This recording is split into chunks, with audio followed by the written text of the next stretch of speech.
our Godrej. That's us in ruby, green and blue. And this is a story of the little things we do.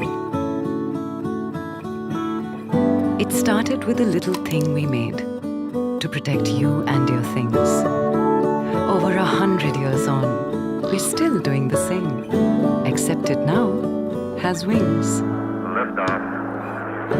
Little things that will take you places you can't get to on an airplane. And little things that circle the earth and tell our farmers when it'll rain.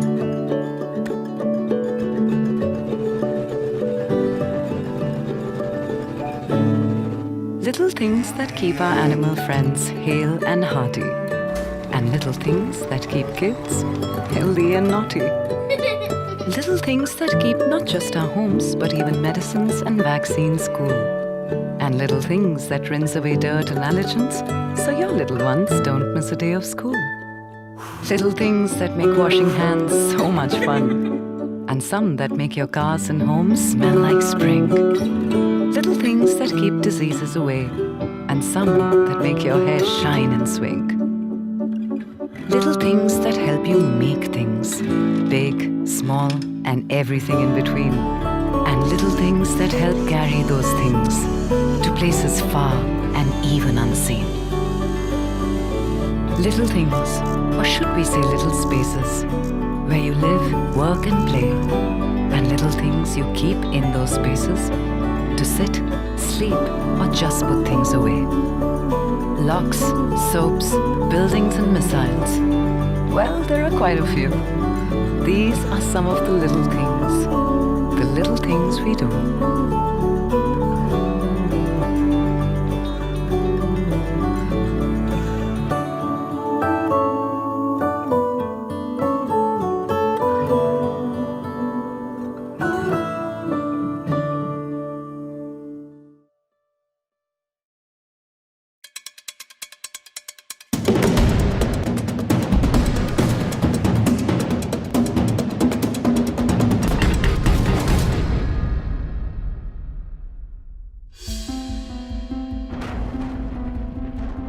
Today, an unorganized global economy threatens food security, our planet and our businesses. The challenge is to produce more with less and ensure that it's done in a way that sustains people and the environment.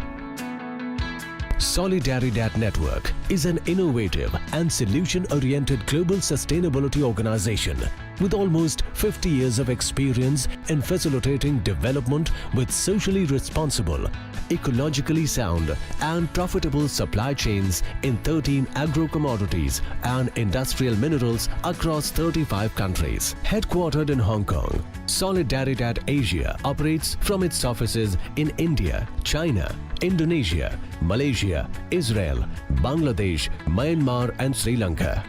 Over 10 years, it has been Solidaridad's continued endeavor and privilege to develop innovative sustainability solutions for the Asian markets. Solidaridad's mission is to bring together supply chain actors and engage them in innovative solutions to improve production, ensuring the transition to a sustainable and inclusive economy that maximizes the benefits for all.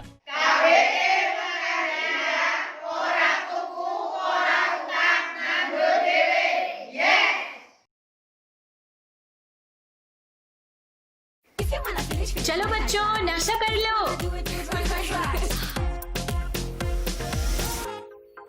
बस इतना सारा heavy हो जाएगा। फिर live video के लिए dance कैसे करेंगे? हेवी नहीं होगा बेटा, फॉर्च्यून सनफ्लावर ऑयल में बनाई है। It's very very light. ये खाने के बाद ये क्या, उसके पापा भी डांस करेंगे।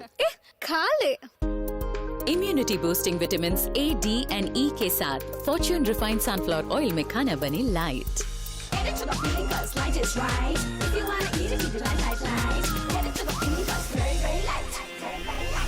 Fortune sunflower oil very very light.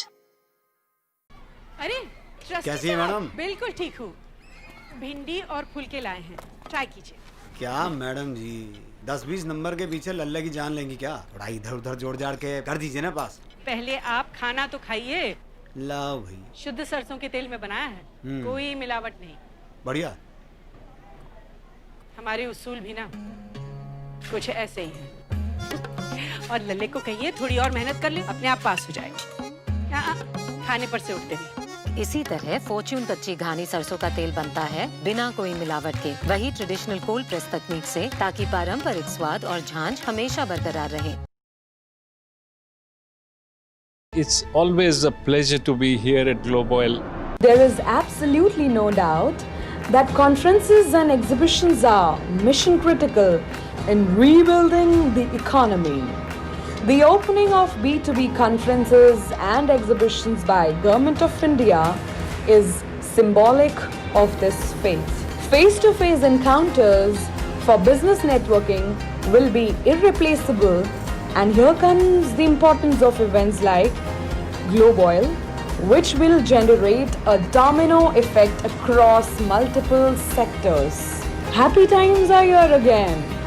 Goa is now open for tourist and business visitors, and so as registrations for GLOBOIL, Goa reopens with the exuberant determination. The annual festival of the global edible oil industry, the iconic and amazing GLOBOIL, will be celebrated with much fanfare in the colorful and vibrant environment of Goa.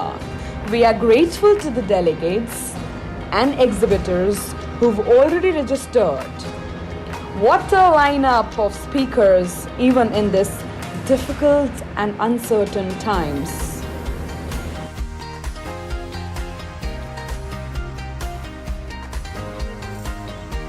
We are touched the way sponsors have responded favorably during trying times. Sponsorship supported by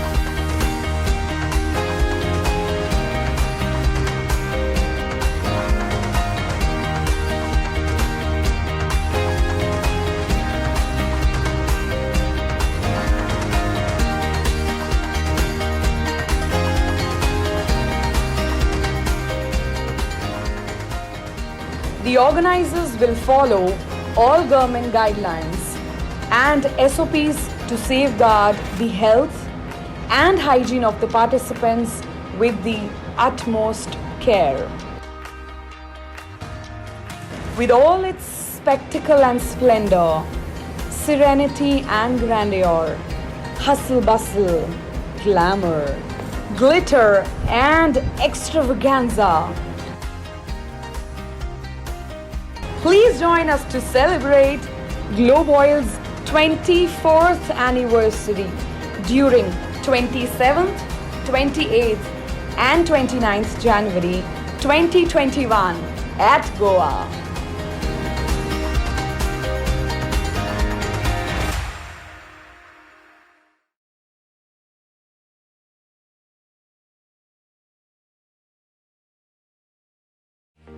The Solvent Extractors Association of India and GLOBOIL presents Music of Hope on behalf of the entire edible oil industry, dedicated towards our nation and humanity.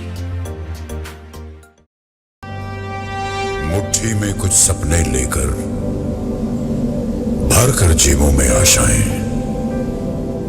दिल में है अरमान यही कुछ कर जाएं, कुछ कर जाएं। सूरज सा तेज नहीं मुझ में, दीपक सा जलता देखोगे। सूरज सा तेज नहीं मुझ में, दीपक सा जलता देखोगे। अपनी हद रोशन करने से तुम मुझको कब तक रोकोगे, तुम मुझको कब तक रोकोगे।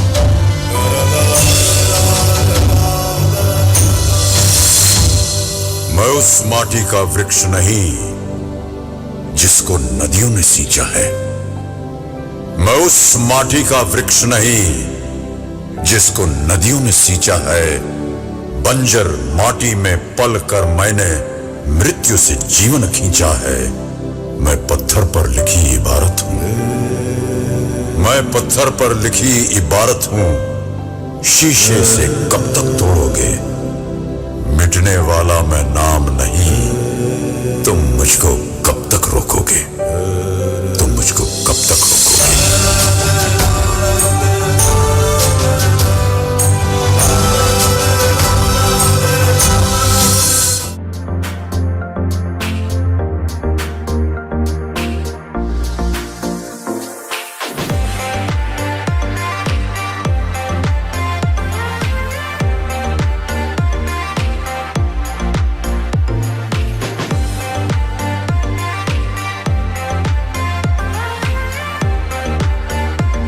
Ladies and gentlemen, it's our pleasure to welcome you all to this webinar on World Price Outlook for Vegetable Oils and Meals, brought to you by the Solvent Extractors Association of India and GLOBOIL.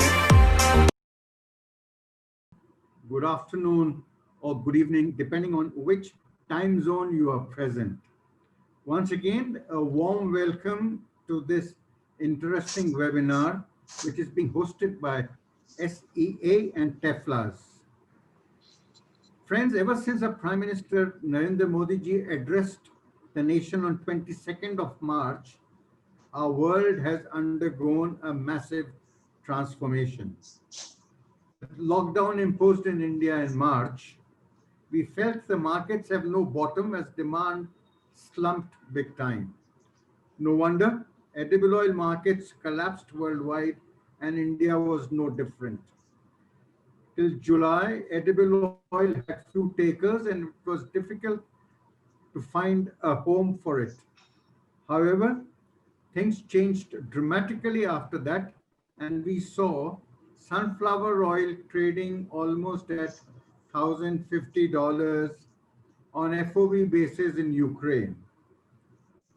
Subsequently, sunflower markets collapsed to around $850 FOB. However, the last few days, we are once again witnessing a massive bounce. Really crazy times. To make some sense of this topsy-turvy and volatile behavior of our markets, we decided to request the acknowledged gurus of our sector to put some rationale in this irrational price actions for the benefit of our members. We requested the respected trio of Thomas Mielke of Oil World, James Fry from LMC International, and our very own friend, philosopher and guide, Dorab, to not only analyze the existing scenario, as well as crystal gaze the future in the shadow of Aunt Corona. I will not bother to introduce the speakers as they are internationally acclaimed personalities and we have heard them many times in the past. Honestly, they need no introduction.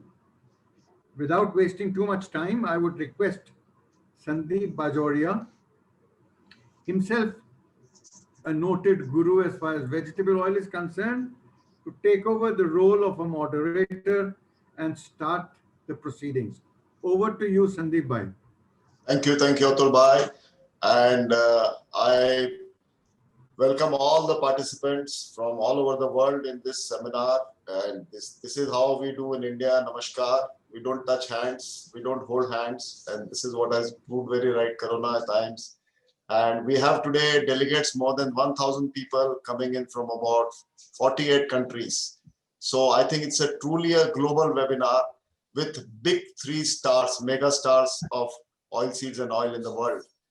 Mr. Dorab Mistry, Mr. Thomas Mielke, and Dr. James Fry. So this is one of the fantastic events. Everybody is watching from all over the world. Friends, you know that in edible oils, we have total production of 609 million tons of oilseed. And we have oil production of 209 million tons. Out of 209 million tons of oil production, we have 75 million tons of palm production. We have 60 million tons of soya oil. We have 27 million tons of rapeseed oil, and we have about 20 million tons of sunflower oil. So this is the huge production we have reached. Howsoever, out of this 209 million, we are producing biodiesel of about 43 million tons. That is 20% of edible oils we are using for biodiesel. Friends, we are going to get analysis done and comments on demand and supply. And we are also going to understand about biodiesel mandates like Indonesian B30, then European mandates, then Brazil B11, which is being talked of November and December, Argentina, and all over the world. Another important point which everybody will be highlighting is La Nina, because La Nina has been on the forefront. The La Nina talk has been going on since the last 3-4 months, but we have seen how pronounced effect it has had. La Nina has created flooding in China, Indonesia, excess rain in India. La Nina has created dryness in Americas, North America, and South America. And even we saw what has happened to the yields in Ukraine and Russia of sunflower oil. So La Nina has really had effect. People didn't take it so seriously 4 months back when the first warning came. But I think La Nina, and it's going to last up to January 2021. Another important issue is regarding the levies and taxes. Every time the price making is depending on this, whether Indonesia is going to have $50 levy or $80 levy, whether what is going to be the export tax in Argentina, 33% or 30%, what is going to be the import duties in India, and whether the Malaysian exemption of the export tax up to 31st December is going to remain or no. Another point which is affecting the prices is the trillions of dollars of liquidity which has been injected after COVID by world leaders and all the countries, 2 trillions by US and European and every other country. And this kind of a liquidity at nearly 0% interest rate has taken equity values to very high. Today in India, before COVID, our Indian Sensex was 42,000. And you'll be surprised today our Sensex has touched 40,500. Nearly 96% of what it was. This is not economy has started again functioning that well, or the wheels of commerce are functioning that well. That is because the heavy liquidity which has been injected at 0% interest rate is creating wonders and has taken the stock prices up. And then the hedge funds came to commodities and they started taking commodity, bullion, everything up. So that effect we have seen, the Chicago Board of Trade, the open interest in soybeans is historic, which we have seen. And last, not the least, is China food security plan and stocking for the food security. So all these are going to be the major points on which the price is going to depend. And we are going to know about these points from these 3 experts. Chronology is like this. I will explain like this, that we will first have Dr. James Fry speaking for 20 minutes. Then there'll be a 2-3 minutes video. Then there'll be Mr. Thomas Mielke speaking for another 20 minutes. Then there'll be 2-3 minutes video. And then our great Mr. Dorab Mistry will speak. And there'll be another 2-3 minutes video. And then we'll have a strong question answer sessions where we're going to ask very tough questions to all 3 of them. And you can also post your questions on the website here on the Zoom, and we will take it up. We will select some of them and we'll ask them. So this is the format we have. Now I would like to invite Dr. James Fry, please. Thank you very much indeed. I'm start immediately with sharing my screen. I must say, Sandeep, you've actually touched on everything already. I don't think you need the 3 of us to talk, but I will anyhow still talk nonetheless. I hope, can you see there we are. Can you see my screen? Yes. Great. Well, first I must obviously thank everyone very much, especially Dr. Mehta for the invitation.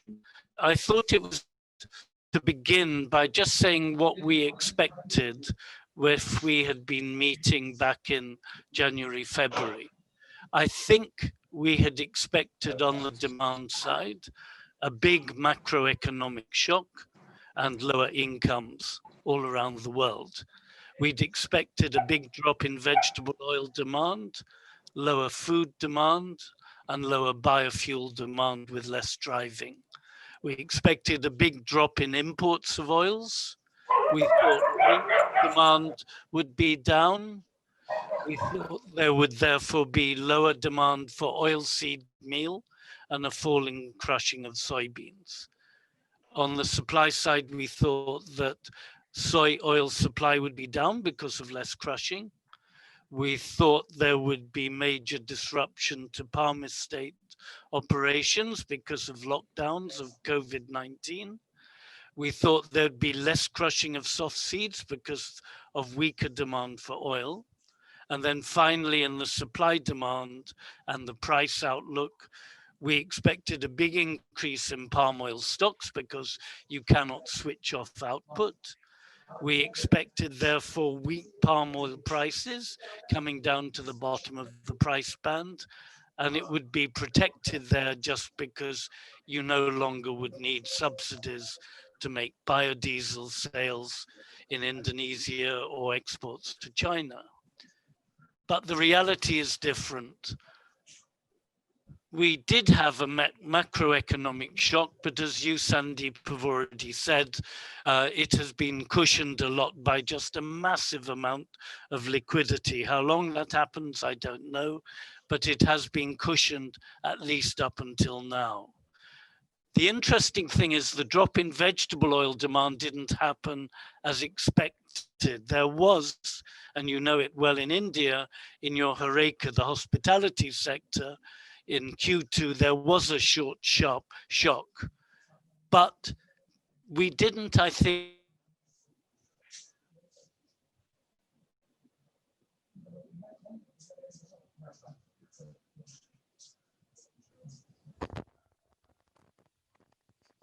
allow for switching from new biodiesel mandate.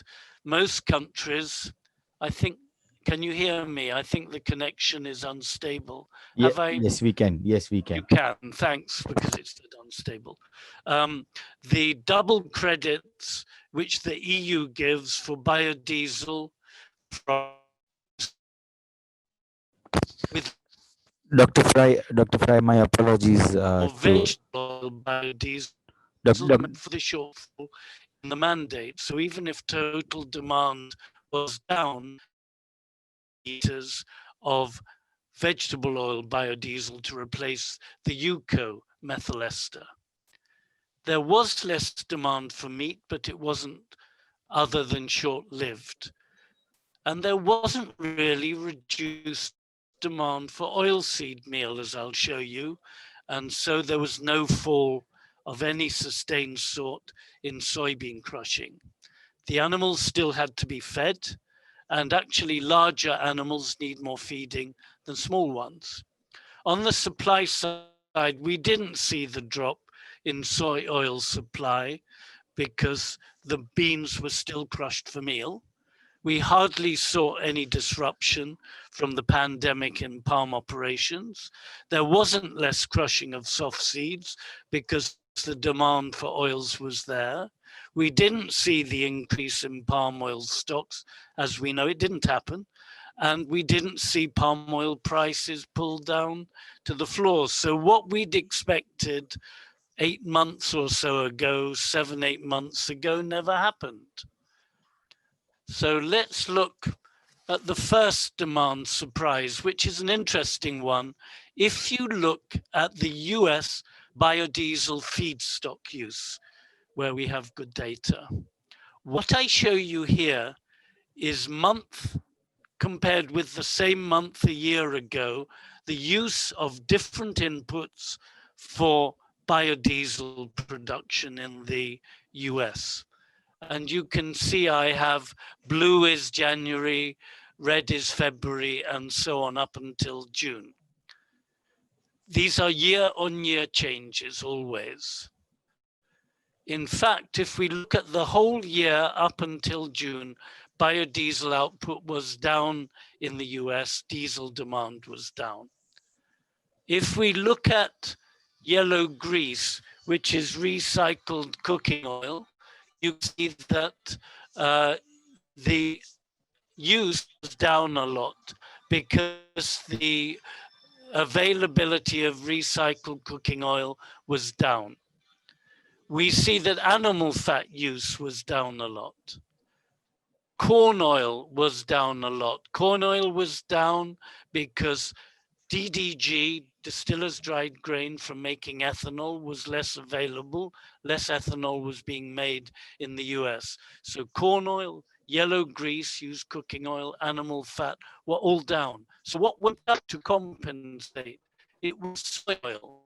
I think to everyone's surprise in the industry, soy oil,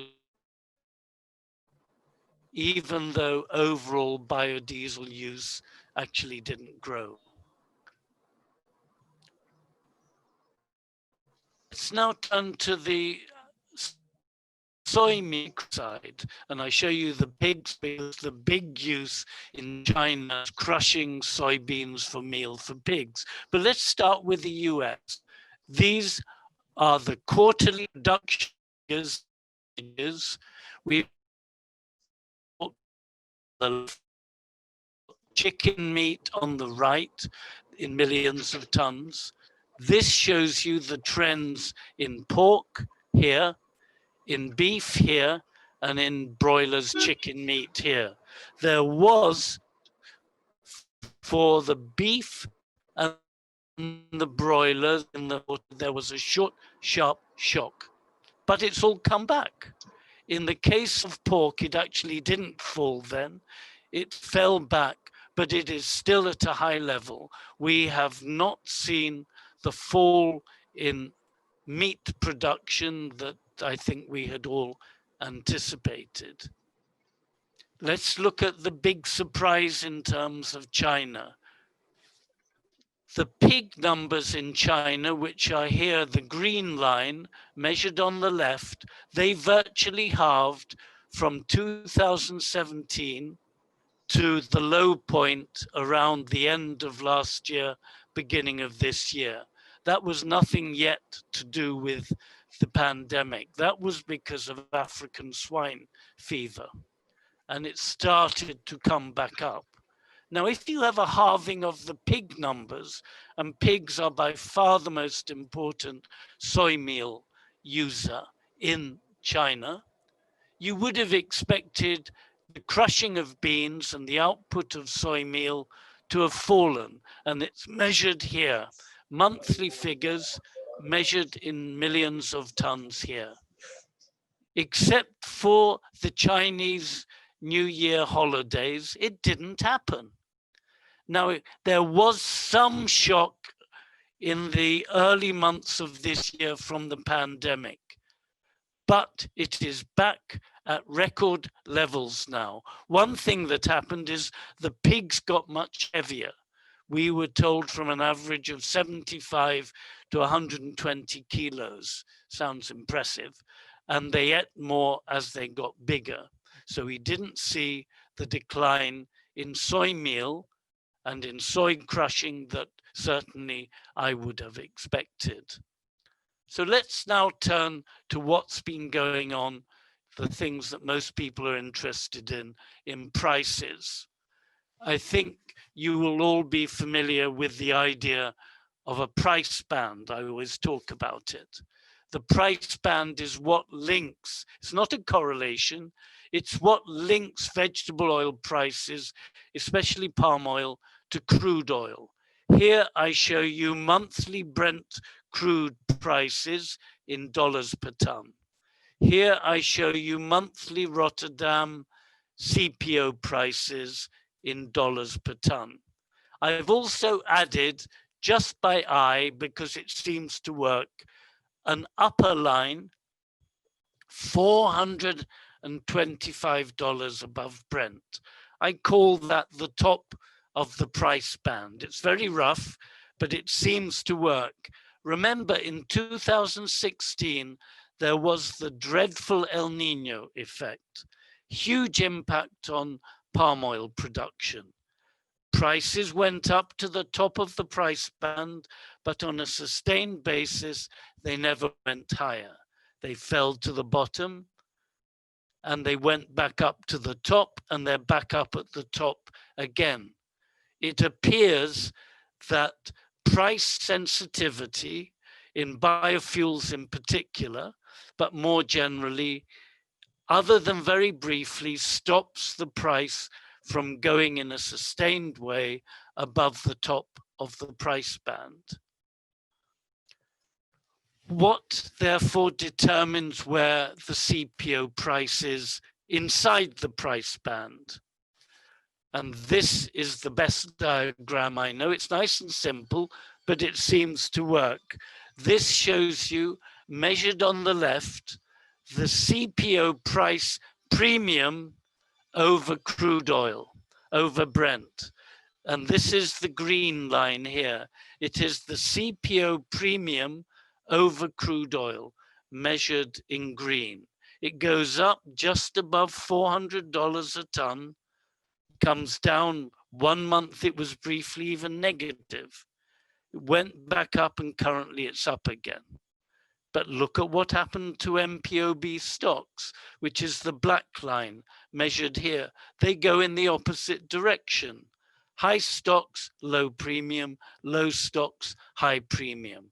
High stocks, even negative premium. We've now got low stocks, we've got a high premium. That seems to be the normal relationship. It's so convincing, I have no reason yet to doubt that this is almost a law of nature. So let's come on to where we are in terms of the market now. What can we say about supply? For palm oil, the La Nina, which has already been mentioned, is certainly disrupting through the rainfall Southeast Asian production. I don't think the talk of labor shortage in Malaysia is particularly a factor. There is always a labor shortage in Malaysia, I'm afraid. But this is pulling this year's supply of CPO down on last year. But when we look ahead to next year, the rain and good prices bode well for production in 2021. We know that soy oil's output's being sustained by good demand for soy meal. And we mustn't forget that the drop in DDG, the distillers' dried grains from ethanol producers in the US, has helped soy meal demand and therefore sustained soy oil supply. We know that this year, the soft seed oils, and I'm really talking rapeseed and sunflower, they have both been hit by drought, by bad weather. So the key thing is going to be probably your own domestic supply, especially when you come to the mustard crop. But we know the groundnut crop is set to be good. Looking ahead, next year, I think the good rains should boost palm oil supply, and we expect that in the quarter we are in now, we'll get the seasonal pickup, but the peak's going to be delayed probably a month or thereabouts by rain. In terms of soy oil, I'm not too worried about supply, because soybean, there are 2.5 years and we always get the supply.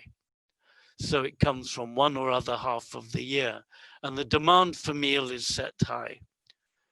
In terms of the production of the other seed oils, I think that you are going to be particularly important in India.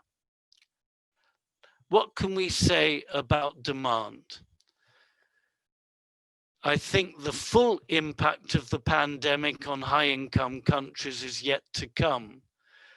Many companies will go bust in the hospitality sector once government support is withdrawn. And we know that consumer spending will be down, and it's going to be different from before. However, we also know people are losing sympathy with lockdowns. The flow of UCO with its favorable treatment, the double counting in the EU, more used cooking oil will be there. And because of the 2-litre mandate benefit for 1 litre of UCO methyl ester, it will dampen the biofuel demand for vegetable oils in those two big mandates. In general, I expect to see lower transport fuel demand overall than we expected prior to COVID. And there will be therefore some slackening in biofuel use. And I think we'll see some reduction in support for mandates. We know, for example, if you look in Argentina, the government hasn't been willing to pass on higher soy oil prices in the domestic price of biodiesel. The big question worldwide is going to be how much widespread slowdowns, high unemployment will affect household food consumption. And already we know that in lower income countries, people are commenting on how families are trading down. They're buying smaller bottles of cooking oil, and that if you don't have the income and government financial support's not there, you have to trim your food budgets. In terms of petroleum, which is at the bottom, this is one slide on petroleum. I show you here US shale oil output growth annualized in black. This is the fracking industry, its output growth in millions of barrels a day. And this in green shows you the WTI price, dollars per barrel in the US. WTI collapsed, US fracking output collapsed in green. WTI came up above $40, that's where it is today, and fracking recovered. Monthly swings in fracking are huge, and they track the WTI price. They really are price sensitive. I believe that a WTI price of $45 per barrel keeps its output steady, and that's Brent slightly higher, more or less near $50. At that level, I think we're going to have a kind of stable petroleum price, not much higher than today. So what does this mean for prices? Here I show you my earlier diagram, and I've added this time the forecasts I have before we get the next MPOB, Malaysian Palm Oil Board, palm oil stock figure on Monday. We believe stocks will eventually creep up in this quarter, but not much above 2 million, and then come down. So it won't surprise you, and I'm waiting now to see what happens on Monday. But if stocks go up, I expect the green line to come down a bit. But as stocks come down, then the green line will go up again.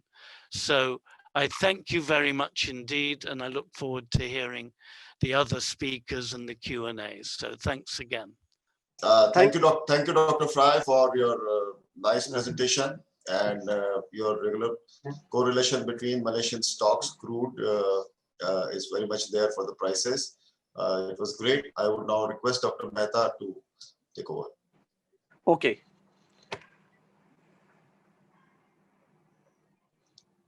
We have 2 minutes video.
Thank you, Dr. Mehta.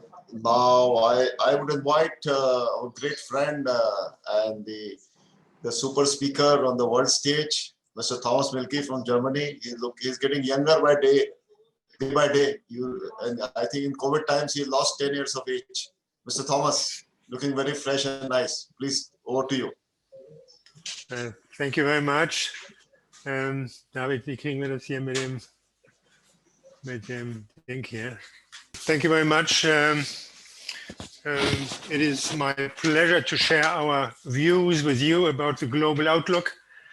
Not easy in 20 minutes, so I have to be brief and start right away. The biggest bullish surprise in the past 4 weeks has been in sunflower seed. Crops have been much lower than anticipated. In the Black Sea region, we have had massive losses, severe dryness, much lower yields, small kernel sizes, the oil content is down. In the Black Sea region, Russia, Ukraine, Romania, Bulgaria, Moldova, we may be losing approximately 5 million tons of sunflower seed. There are still a lot of uncertainties, but this is a big change. Even if we are reducing stocks, and although we are going to see some offsetting influences in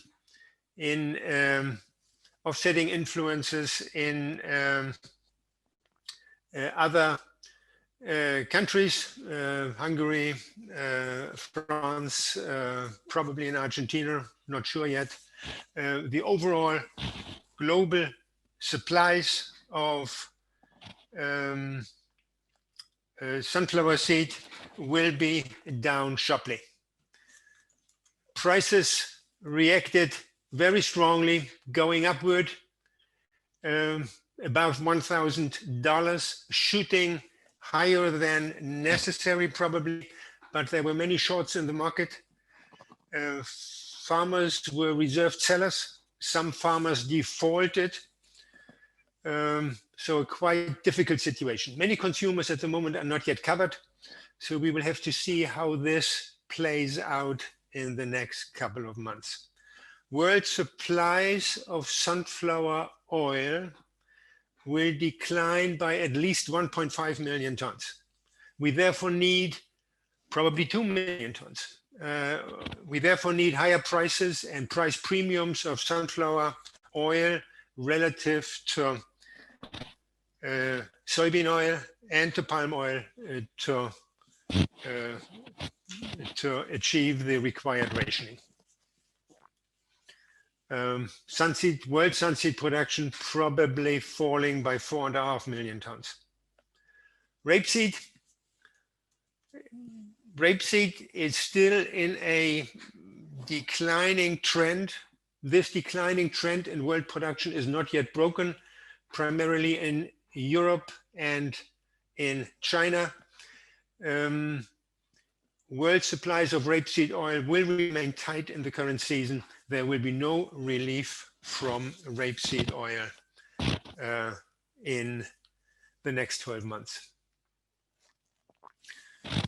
So I have to be very brief today, and everybody who wants details is invited to contact me.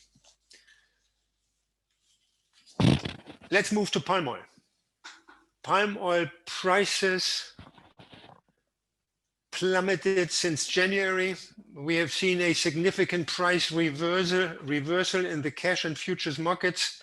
COVID-related demand losses, first in China, followed by India and many other countries, contributed to the sharp decline in prices. And this is the average price for the monthly average price FOB Indonesia.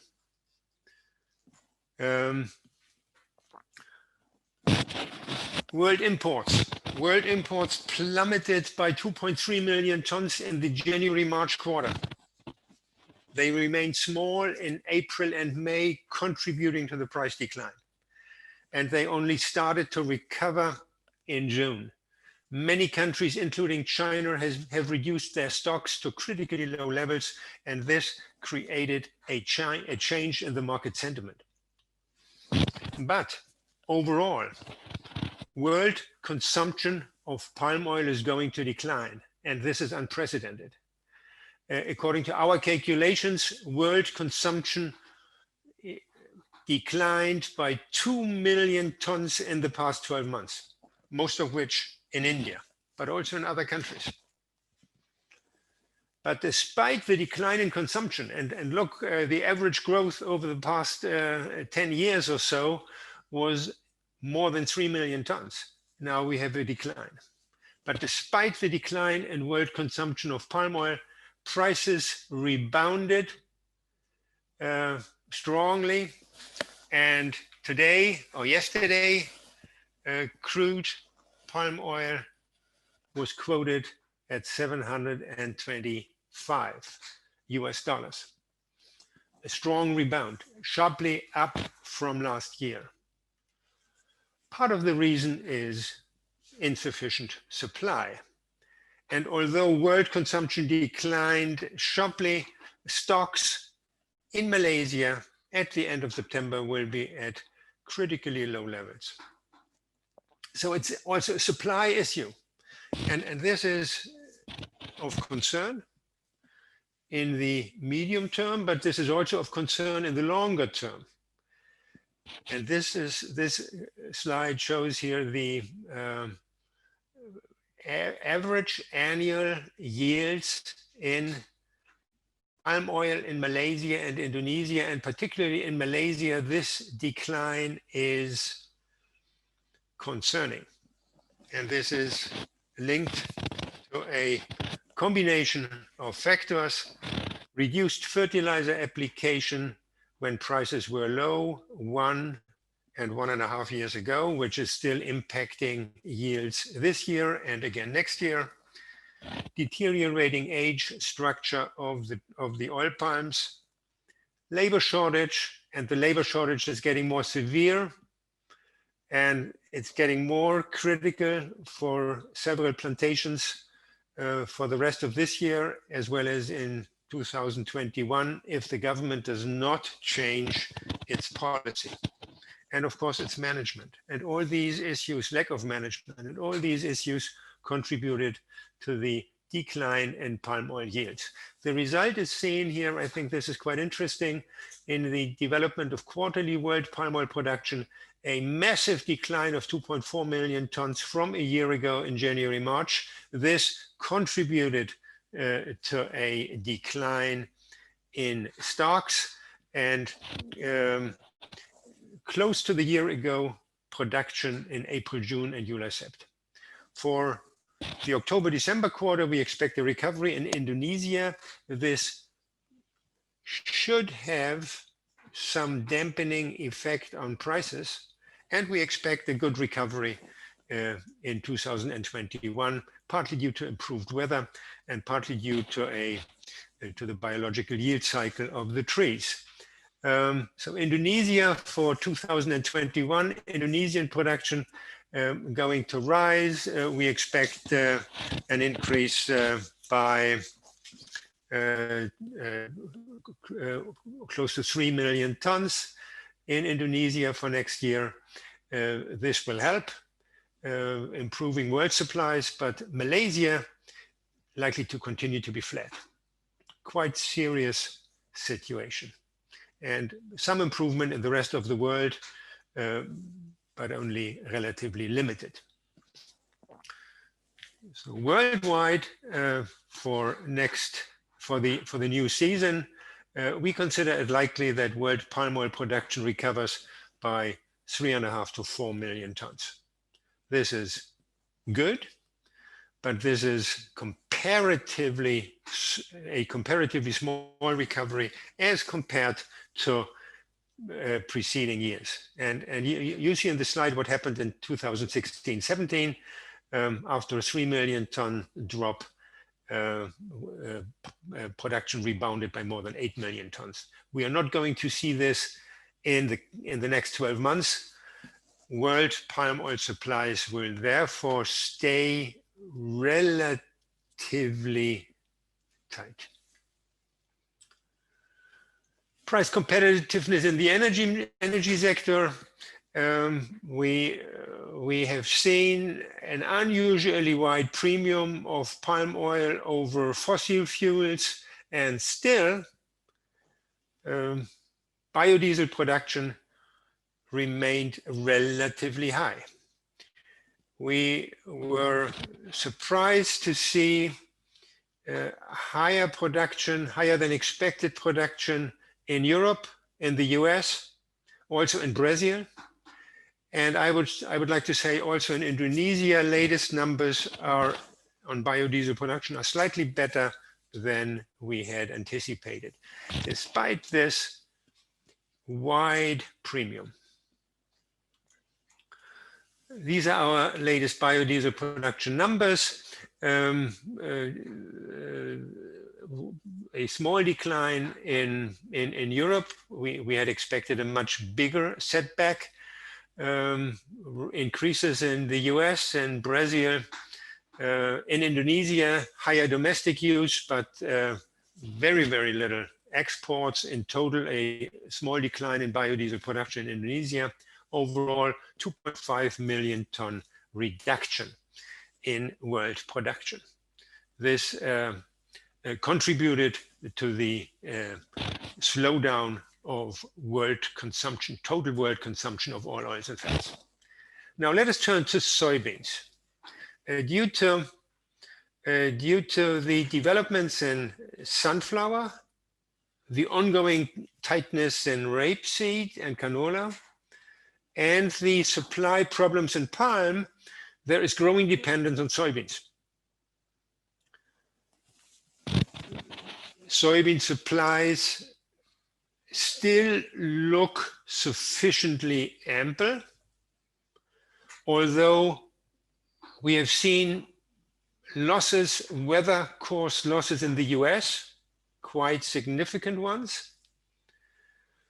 And although we have considerable uncertainty about weather conditions in South America, La Nina, dryness in southern Brazil, dryness in parts of Argentina, it could become critical on the supply side, but at the moment it is still early. And farmers will sizably expand plantings, primarily in Brazil. And there is a lot of plantings in Brazil which are not accounted for.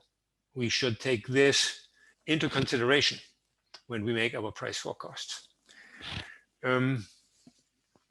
We currently expect world production of soybeans to increase by 21 million tons, more than offsetting the lower carry-in stocks. We expect Southern Hemisphere production to rise by 8 to 9 million tons. We are still optimistic that Brazil will produce another record crop. 132.5 million is, of course, a very tentative estimate at this stage. There are other estimates a little bit higher. Others are lower. CONAB is lower, but they are working with a too low acreage number. So we have to look at weather conditions. Plantings are delayed. This is a problem. Soybean harvesting in Brazil will be 2 to 3 weeks later, probably 4 weeks later than usual, which will keep January disposals at a low level. Soybean futures made contract highs yesterday, not only soybean futures, also wheat futures, also soya meal futures. They all make contract highs on fund buying. Funds are having a record long position. On weather concern in South America, it could become critical, but it is too early. and also because of strong exports from the US to China. In fact, the logistical US export system will be fully employed, and those who have not yet covered their soybean and wheat and corn requirements in the US will probably find difficulties to get somebody offering November or December shipment because it's already full. The pipeline is fully occupied, mainly because of China. Soya oil futures also moved up higher lately, but soya meal has taken the lead, and soya meal has been stronger than oil lately. There is concern about export supplies of meal. Argentine crushings are declining, farmers are not selling. Argentine exports of soya meal will be down sizably in the next 3 to 4 months. Brazil, same situation, reduced supplies, reduced crushings, and the rest of the world cannot offset the prospective decline in meal. This, in fact, would give, or is likely to give, the Indian crusher a good opportunity to benefit from this. There will be some response from the US, but the US crushings is already at crush capacity. Probably China is going to export a little bit more, primarily to Japan or South Korea. But there is the opportunity for India to benefit from the recent increase in soya meal prices. Probably we can discuss this later. Chinese soybean meal consumption is accelerating. We expect probably 5 million ton increase in meal consumption in the next 12 months.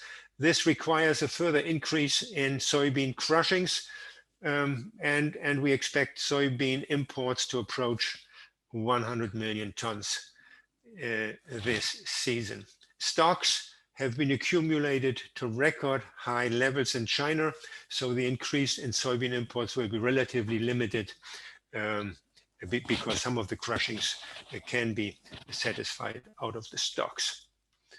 On the demand side, we expect an accelerating crush in soybeans, 320 million tons. There is increasing dependence on soybean oil and soybean meal, but still, with our estimates on crushings and other use, we still expect world soybean stocks to accumulate by about 5 million tons in the current season. But again, with a big question mark. What will happen with weather and crops in South America? We have to monitor this. And secondly, stocks are record large in Argentina, but farmers are not selling. So the stocks in Argentina are not available to the market if farmers are not selling. Secondly, US stocks will be considerably smaller than expected. Probably 10.2 million tons, which is 375 million bushel, probably less, mainly depending on China. But as a summary, I don't see the global soybean situation to be tight at this moment. The rally in soybean prices may be overdone.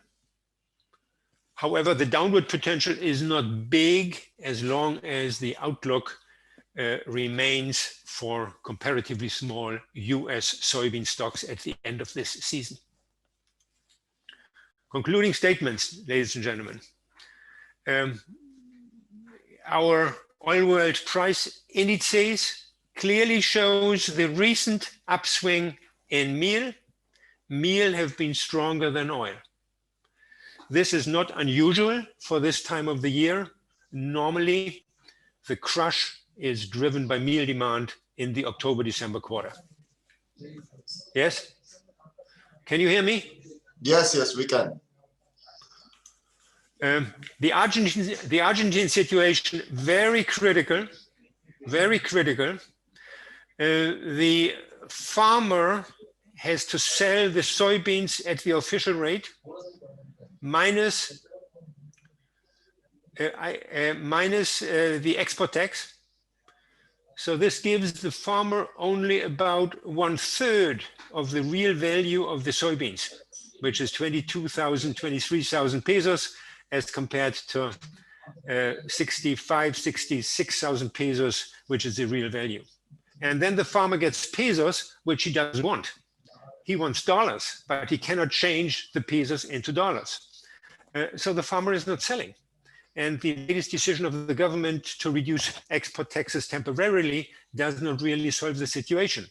The farmer is keeping soybeans as a hedge against currency risks.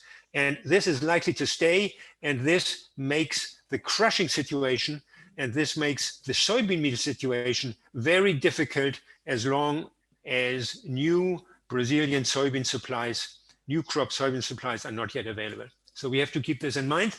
The situation in Argentina is extremely serious, and it remains to be seen when and to what extent the government will finally make the step which is necessary, readjusting the official currency rate. And then we could see better farmer selling in 2021. Soybean meal, Argentine soybean meal going through the roof. Very strong increase over the past 5 weeks, reflecting declining crushings and declining export supplies.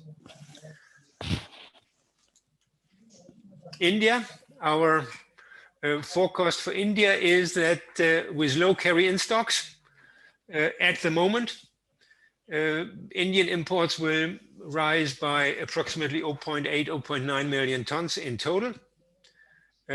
Sunflower, yeah, we expect sunflower oil demand to suffer from widening premiums. Widening premiums relative to soya oil and palm oil.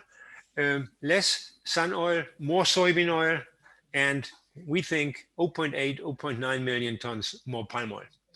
Whether the Indians will take more than the 3.85 million tons in soybean oil will finally be a question of the price relationship between soybean oil and palm oil.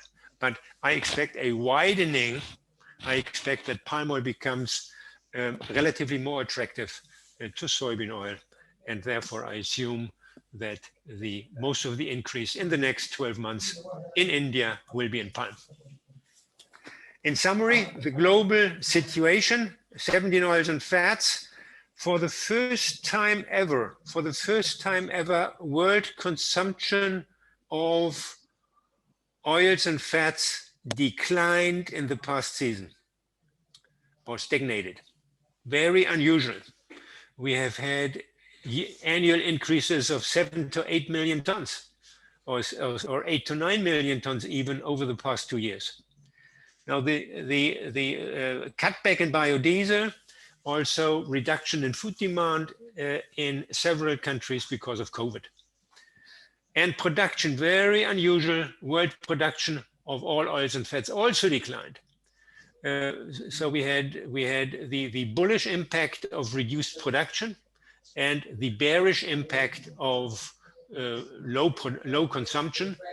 At the end of the day, world stocks of 17 oils and fats continue to decline, and the stocks usage ratio of 13.3% is a low usage ratio.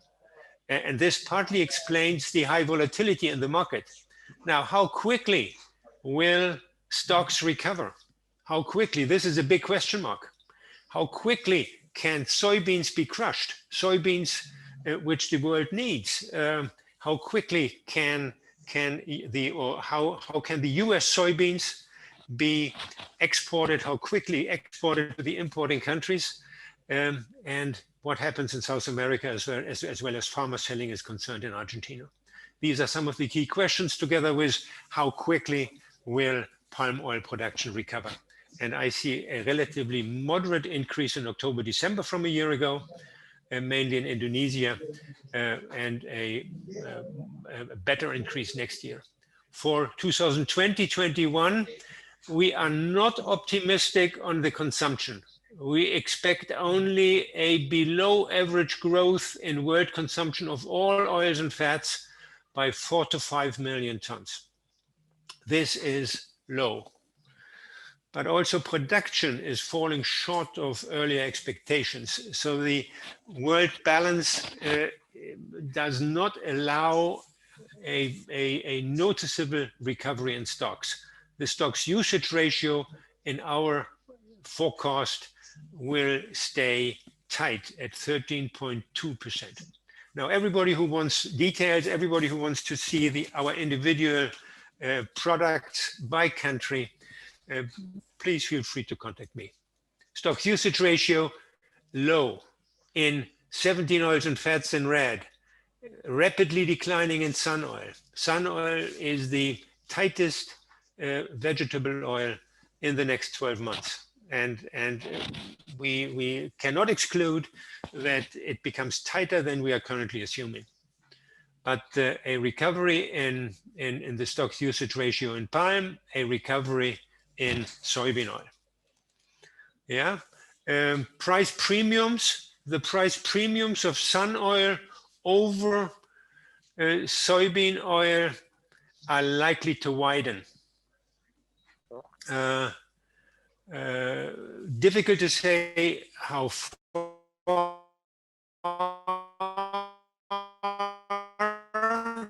but we probably temporarily need premiums of $200 or $250 between sun oil and soybean oil. For the average of January, June, I think the premium will be somewhat lower, but we cannot exclude temporary premiums of $300 or slightly more. Palm oil, I think palm oil could widen its price discounts relative to soybean oil in 2021 if our forecasts for a recovery in production materialize. For the average of January-June, I forecast the soybean oil price in Argentina at $820. $820 US as compared to 662 in January, June last year.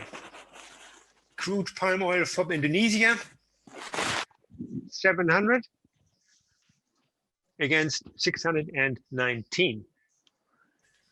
Palm olein from Malaysia is currently offered at discounts to the nearby. I assume that I expect that the prices for January, March and April, June will be lifted somewhat. I think they are a bit on the low side. For the average of January, June, we peg palm olein from Malaysia at $720, about $100 higher than a year ago. Sun oil in the Black Sea, $980 against $730 a year ago. So these are my forecasts, ladies and gentlemen. I look forward to the discussion later. Thank you. Thank you very much, Mr. Thomas, for a very nice presentation. Although the time was short, but you have squeezed in every important point, and you have enlightened us very well. Now, friends, there will be a video for 5 minutes, and then we have our great speaker coming. We are Godrej. That's us in ruby, green and blue. And this is a story of the little things we do. It started with a little thing we made to protect you and your things. Over 100 years on, we're still doing the same, except it now has wings. Little things that'll take you places you can't get to on an airplane. And little things that circle the earth and tell our farmers when it'll rain.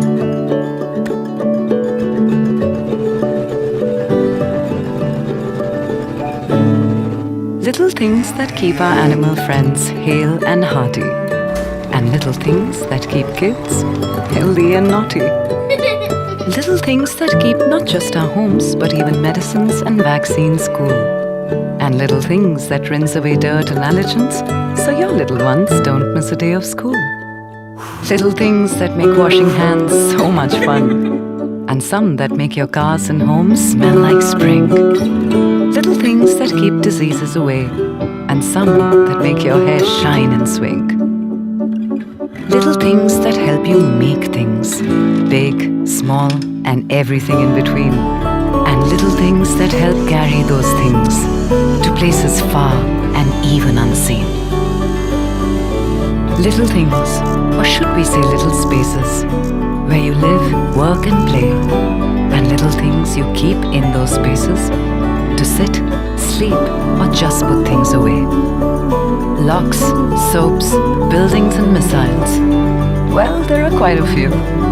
These are some of the little things we do.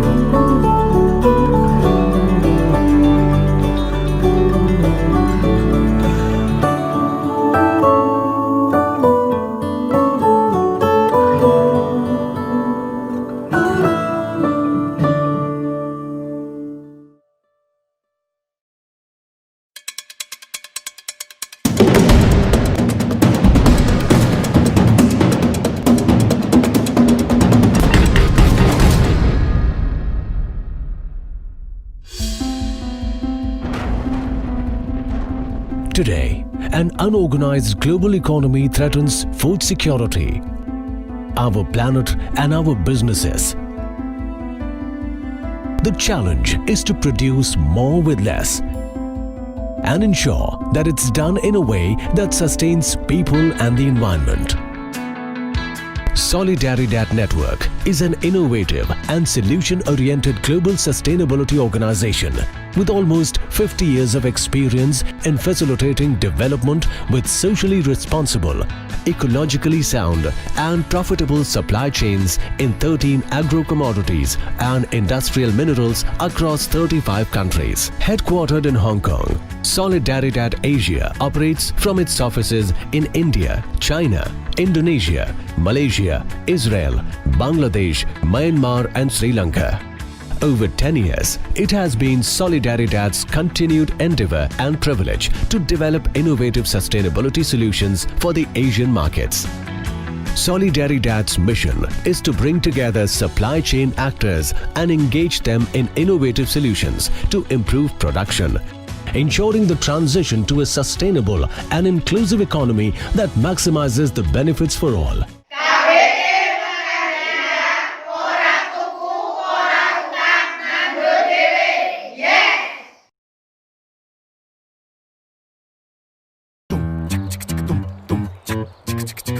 Grey होते बाल थोड़े थोड़े सीढ़ियों पे दिल दौड़े दौड़े फिर भी हार्ट बोले welcome to the 40s। Cholesterol से मुलाकात पहली, डोंट ईट कुछ भी सिली। अरे खा ले 40 के हो गए तो क्या जीना छोड़ दोगे? अपना रेगुलर ऑयल छोड़ो, Fortune rice bran health oil ले आओ। इसमें है गामा ओरिजिनल जो गुड कोलेस्ट्रॉल बढ़ाए, बैड कोलेस्ट्रॉल घटाए, जो रखे हार्ट को हेल्दी। खाऊं? Welcome to the 40s। Fortune rice bran health, healthy से भी ज्यादा हेल्दी ऑयल। गिनते रह जाओ फायदे, गिनते रह जाओ किंग्स तेल से जब खाना बनाओ। गिनते रह जाओ फायदे, गिनते रह जाओ किंग्स तेल से जब खाना बनाओ। सेहत को जुबान पे सजाओ, स्वाद की गलियों में घुमाओ, बजट में पेट के नखरे उठाओ। गिनते रह जाओ फायदे, गिनते रह जाओ किंग्स तेल से जब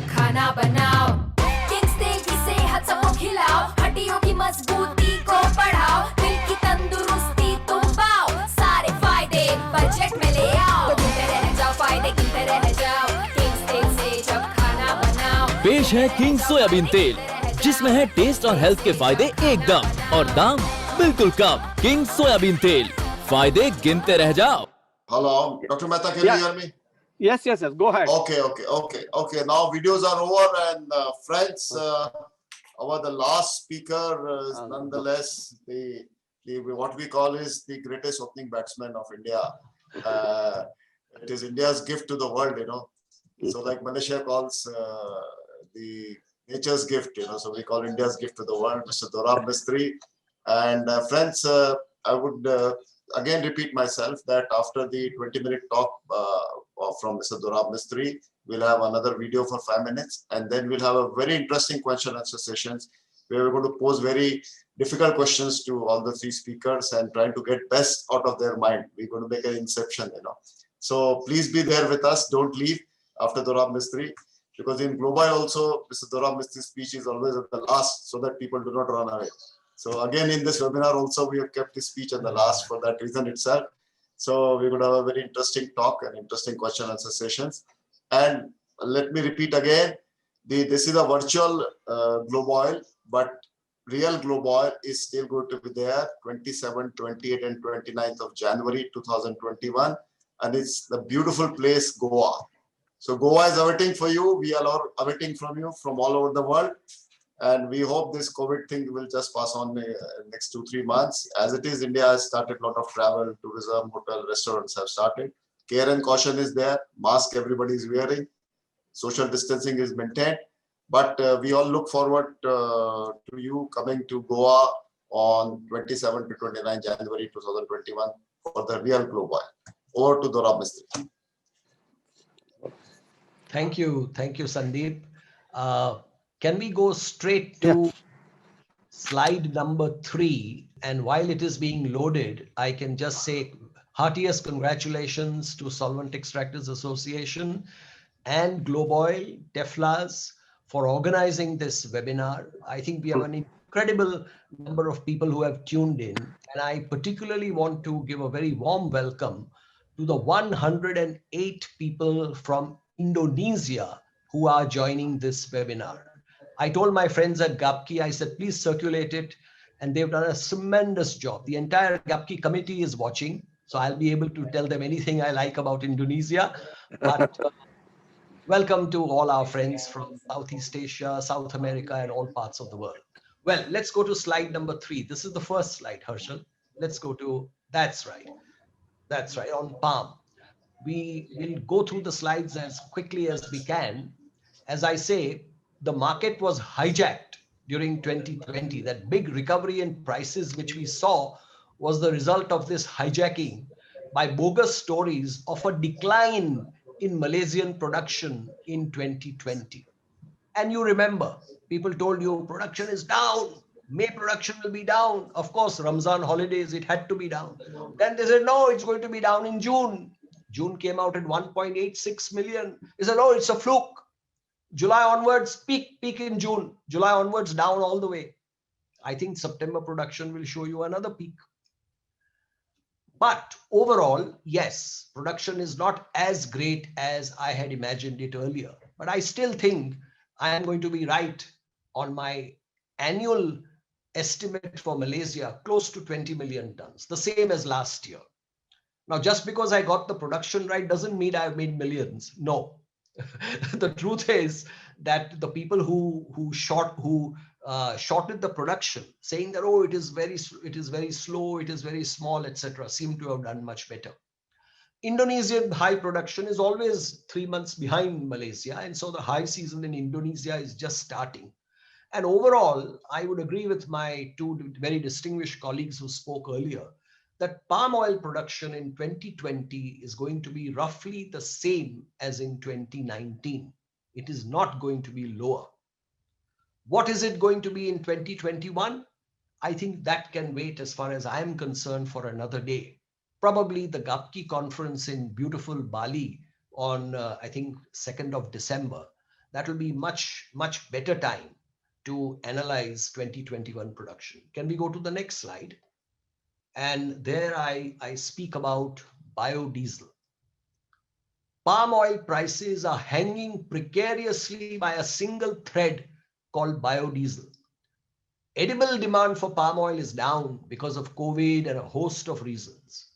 But hats off to President Jokowi in Indonesia. He is really a man who has done what he said he would do. And Indonesia is a very lucky country. They have enforced and funded the B30 mandate.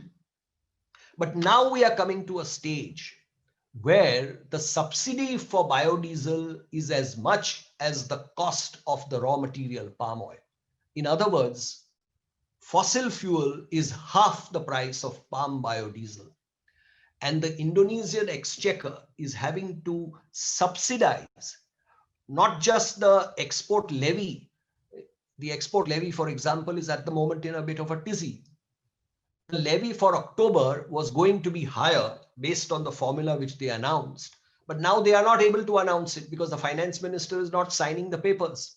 There is a huge debate going on in Indonesia. Is this the right thing? Is this the right use of a nation's finances? Now, I think President Jokowi has put his name on the line. He has put his reputation on the line. So for sure, Indonesia will fund the levy up to the end of 2020. But what happens in 2021? I have made a suggestion, which I believe they are studying. I don't know because I am not officially being consulted. But I have suggested that Indonesia, instead of having a rigid B30 mandate, should have what we call a dynamic mandate. So long as the export price of crude palm oil is up to $600 a ton, you have B30 full. If it goes $1 above 600, 601 to 700, let the mandate come down to B25. And if it goes above 700, bring the mandate down to B20. This will be a self-correcting proposition. It will mean that Indonesia will be competitive for edible use. Today, all the exports are going to Malaysia.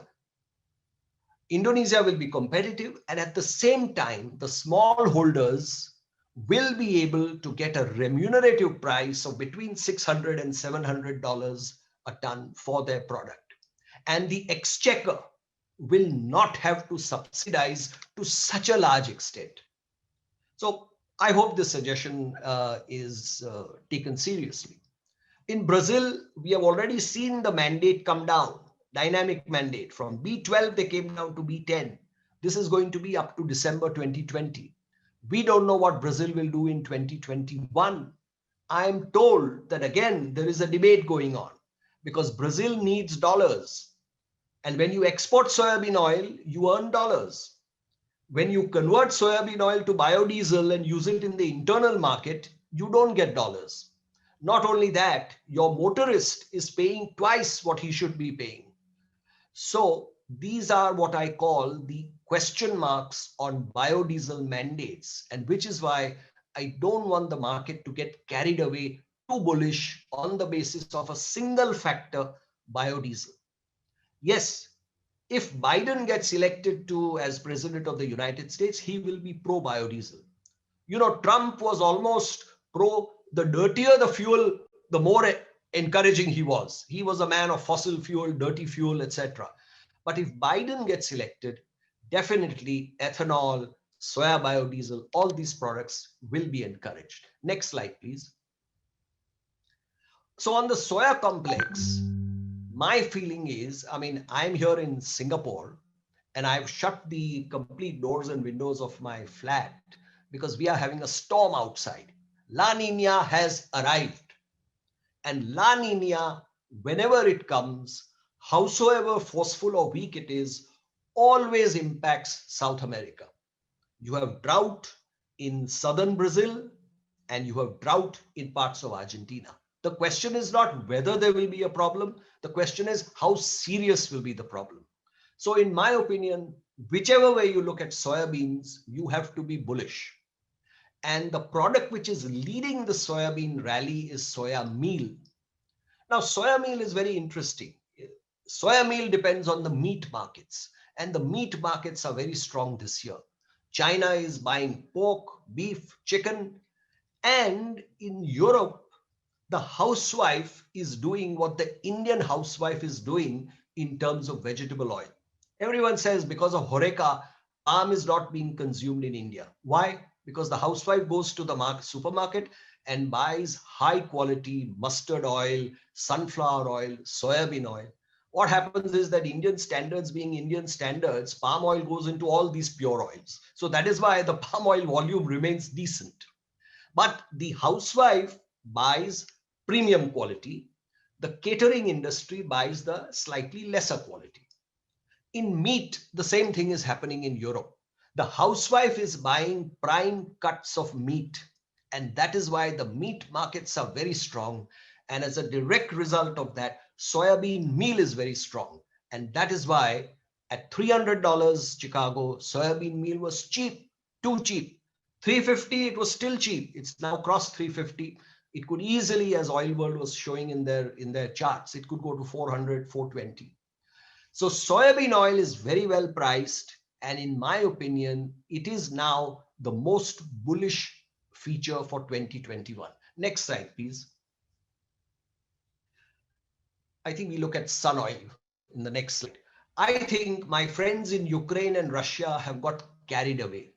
Yes, there is a crop problem. Yes, the crop is smaller than we expected.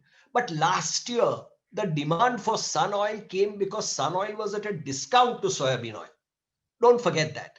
The demand for sun oil is not that inelastic, not as inelastic as you think. Yes, sun oil is a premium oil, but the consumers of the world, its greatest fans, 50% are in the well-off region, 50% are in the price markets of India particularly. So for that reason, I believe that sun oil is very overdone, and we will see in 4 months' time that sun oil will have destroyed a lot of demand. Already, India, which normally imports 200,000 to 230,000 tons a month, is going to import only 130 or 140,000 tons. So I believe sun oil is playing with fire. Next slide, please. We come to rapeseed. Now, I believe there is a structural problem in the cultivation of rapeseed and canola. These seeds are no longer profitable. That is why, and you saw in the beautiful chart that Oil World showed, world production of rapeseed and canola seed is declining, particularly where farmers are intelligent and farmers calculate in terms of dollars and cents. So in Europe, in China, even in Canada and Australia, rapeseed cultivation, acreage is not increasing at all and productivity is not rising. But India is somewhere where we have hope, because rapeseed is peculiarly for India. It's a high oil bearing seed and an ideal seed. And this year, I'm very happy that with mustard oil becoming almost the anti-COVID immunity builder, it is at a premium price. And that is why I believe in India, we have some hope that we may cultivate more. But you know, India is a country where promise and performance sometimes do not always match. And finally, on the European biodiesel regime, I think that regime and the role of rapeseed oil will have to be reconstructed because it's too expensive now. Next slide, please. A few words on India. Our majority of our audience is from India. I think India lost a golden opportunity this year when prices were low to increase the import duty and create an oilseed development fund. If we had created that, again, India operates a dynamic import policy. So if duty goes up, duty goes down. But the time was good to build up an oilseed development fund. We missed it. Our government is talking about a national mission on oilseeds. It has not even been announced. So empty talk is plentiful. But I believe the private sector and the recent reforms in terms of contract farming, the abolition of the APMCs, etc. These are all steps in the right direction. And I think mustard and oil palm have huge potential. And I'm very glad that the Solvent Extractors Association is in fact taking steps to set up model mustard farms. And I believe the first ever private sector contract farming in mustard seed is going to get underway in the next 3 months. So there is hope for India. Next slide, please.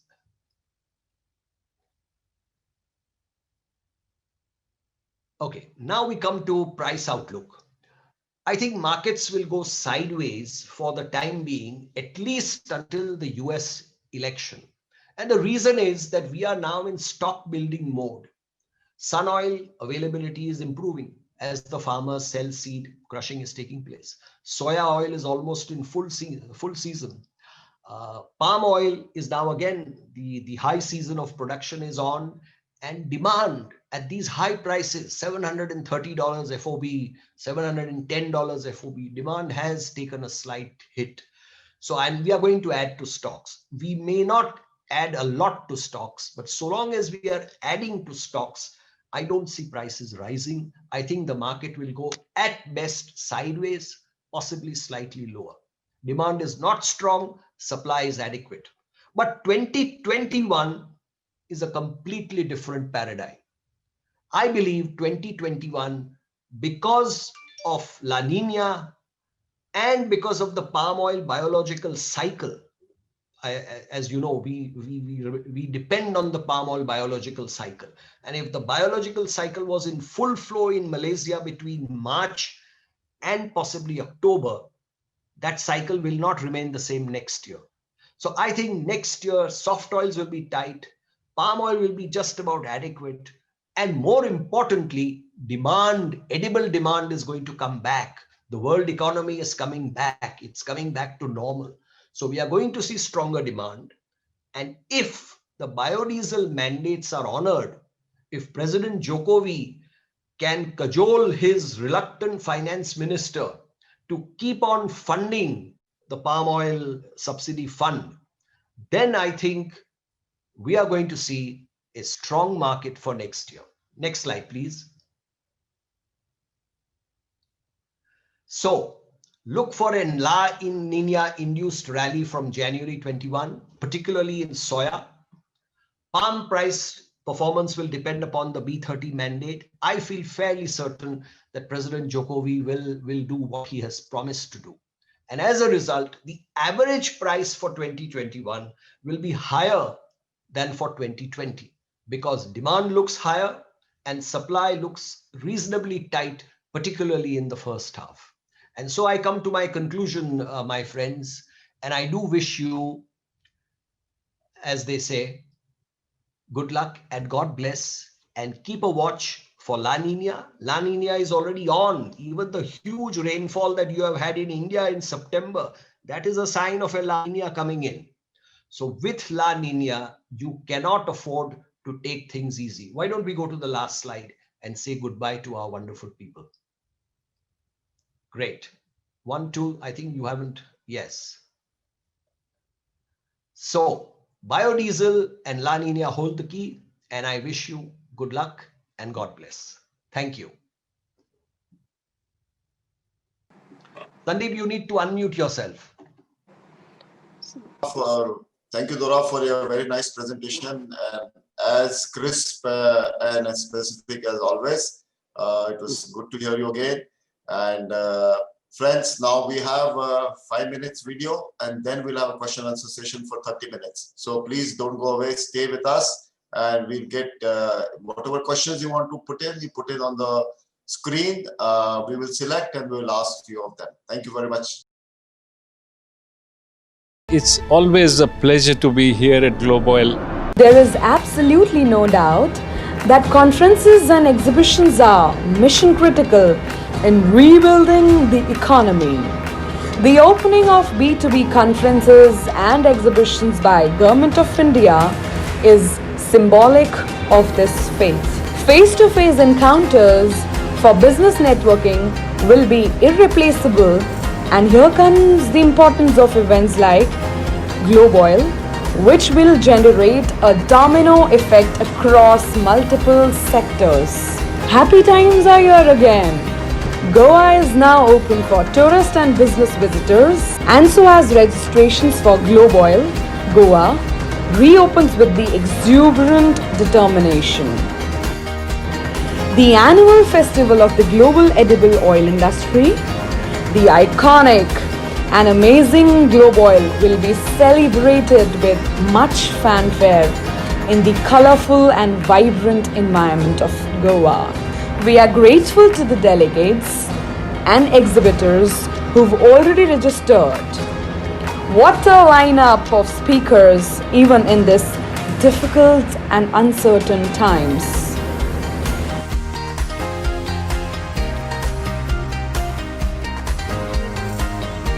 We are touched the way sponsors have responded favorably during trying times. Sponsorship supported by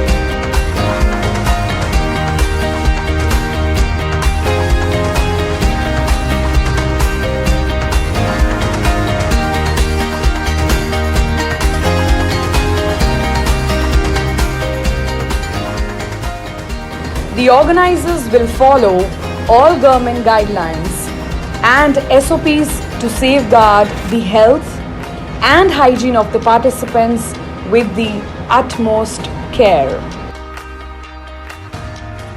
With all its spectacle and splendor, serenity and grandeur, hustle bustle, glamour, glitter and extravaganza,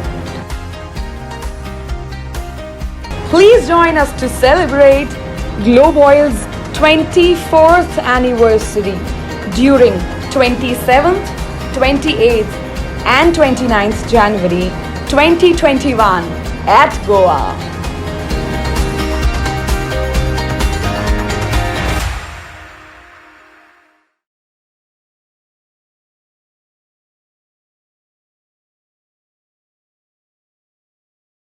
Friends, we're going to start with the question and answer session, and we expect Dr. James Fry and Thomas also to join us. Thomas has joined, Dr. Fry. Mr. Mehta, can you just check with Dr. Fry? Yeah, Dr. Fry had to join.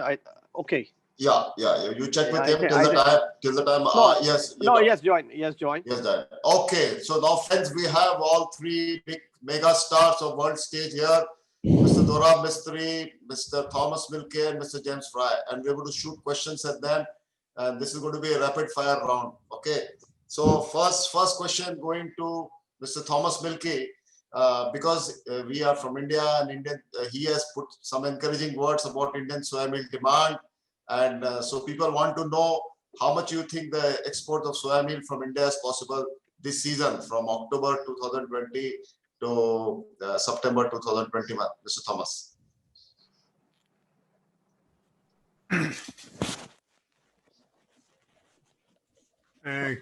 Coming. Where is it?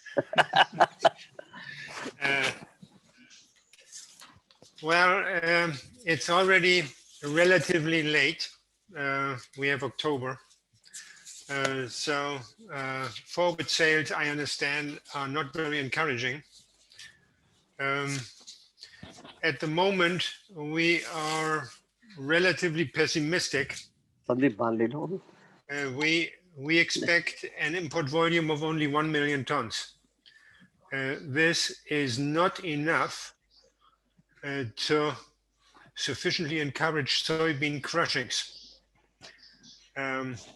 So when I said there is an opportunity for India, it is an opportunity which can be translated into better export sales. But the big question is, will this happen or not? And I'm skeptical that we will see much of an increase despite the favorable global situation. You could jump in and you could make usage out of the tightness in South America, but I doubt that I doubt that it will materialize. Okay, Thomas, let's hope for the good, but some hope is there, and I think we should try our best to keep some markets there. Friends, your problem is that you are supporting the soybean production with a high MSP, and this MSP makes it extremely difficult for the crusher to sell abroad unless he can sell for quality. Organic soybean meal is one opportunity, which we have seen with higher exports to the US and to some Asian countries, but you should do more. Organic or GMO free, there is the opportunity. It's just there. Take it. Okay, perfect. We shall market it more. Our it is non-GMO as it is, and we shall market it like this. This is one thing. Friends, the second question, which I would like our friend from Pakistan, the chairman of Pakistan Edible Oil Association, Mr. Rashid Jan Mohammed, is asking Mr. Dorab Mistry. Markets have behaved extremely strange during COVID and post-COVID to a certain extent. Chinese appetite has surprised everyone. Since second wave of COVID is anticipated in winter months, how do you see the markets to behave, Mr. Dorab? Yes, thank you, Rashid, and hello and welcome. Rashid, unmute yourself. Rashid bhai, if you unmute yourself, you can even say hello to all of us. Dorab bhai, kem cho? First class. Mehta bhai, all friends, all brothers. Yes, welcome, Rashid bhai. Welcome, Rashid, and I'm sure the whole palm oil industry loves you because you are a consistent buyer of importer of palm oil. Frankly, I have been wrong in my demand analysis effect of COVID because of what I think Dr. James Fry referred, the massive amount of liquidity which has come into the market, and that has affected everything, minerals, agricultural commodities. In fact, there are people now saying that perhaps next year there may even be a little bit of inflation because of this huge liquidity which has come in and the negative interest rates and things like that. So I don't think demand is going to be affected by an edible demand. Generally is static because people have to eat, and if they are cooking at home and not going out, they are actually eating better and using better quality oil. So I don't think a relapse of COVID is going to hurt edible demand.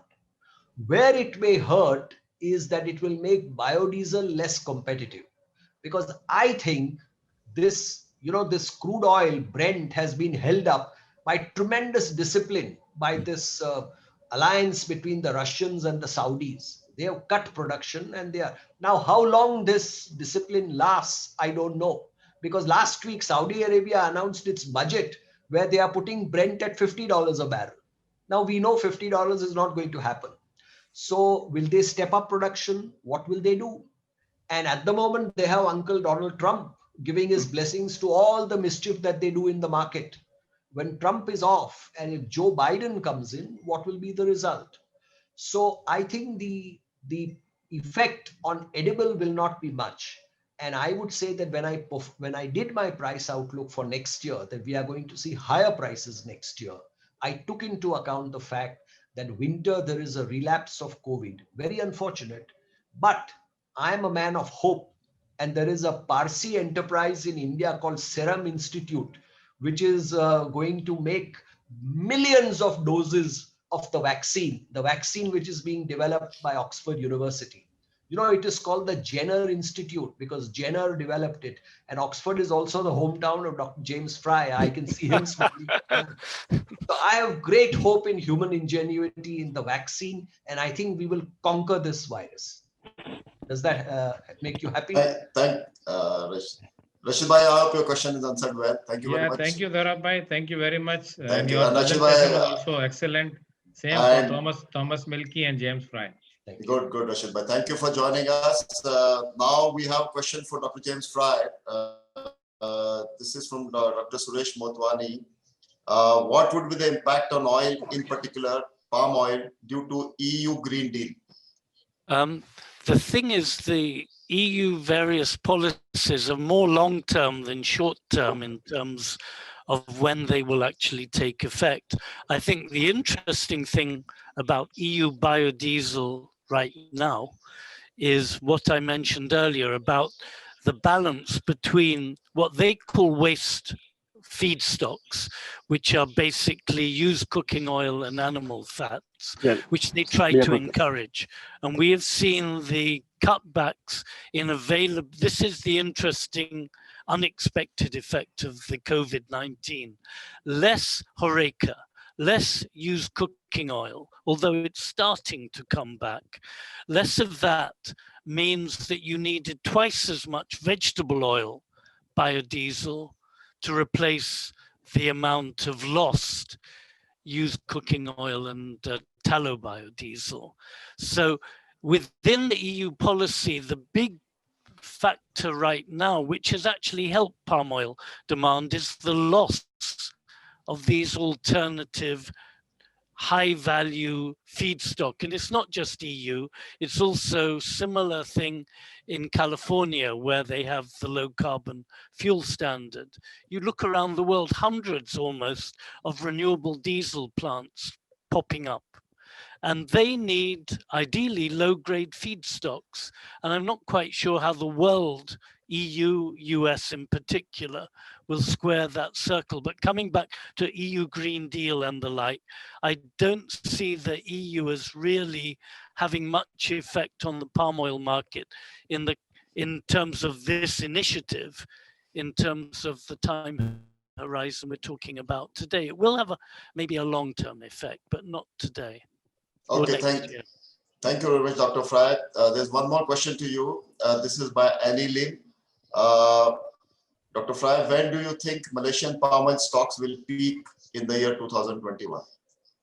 In 21, not this year. When will they peak? 2020 or 21? Ah, okay. No, I mean, I see, and I showed in my diagram, and I'd love to come back on Monday when we see the very latest MPOB figures, but I see the stocks going above. Originally, and I don't think I was the only one, early this year we thought stocks would peak at 3 million, or above 3 million. I now think they'll go above 2 million, but not much, and then come down. But this is largely seasonal. And then I do share the general view that there will be good palm oil production next year. And so I believe that there will be the normal seasonal pattern, and then stocks will peak in the fourth quarter next year, probably higher, but I don't think actually right now at all much higher than the peak this year. Okay, Doctor. Thank you very much. We have a question from Mr. M.R. Chandran, our friend from Malaysia, to Thomas. Can you tell me what is the real total planted area of oil palm in Indonesia? Figures of 15 to 18 millions have been quoted by various organizations. If it is on the higher end, then the yields per hectare or productivity is of concern in spite of excessive young mature areas. Mr. Thomas. Mr. Chandran, we don't know. And I get a wide range of estimates, which doesn't help. What we know is that the acreage expansion is slowing down. But again, exact numbers are not available to us, and I can give you our very rough estimates. Probably at the moment at around or slightly above 16 million hectares. Probably 16 and a half.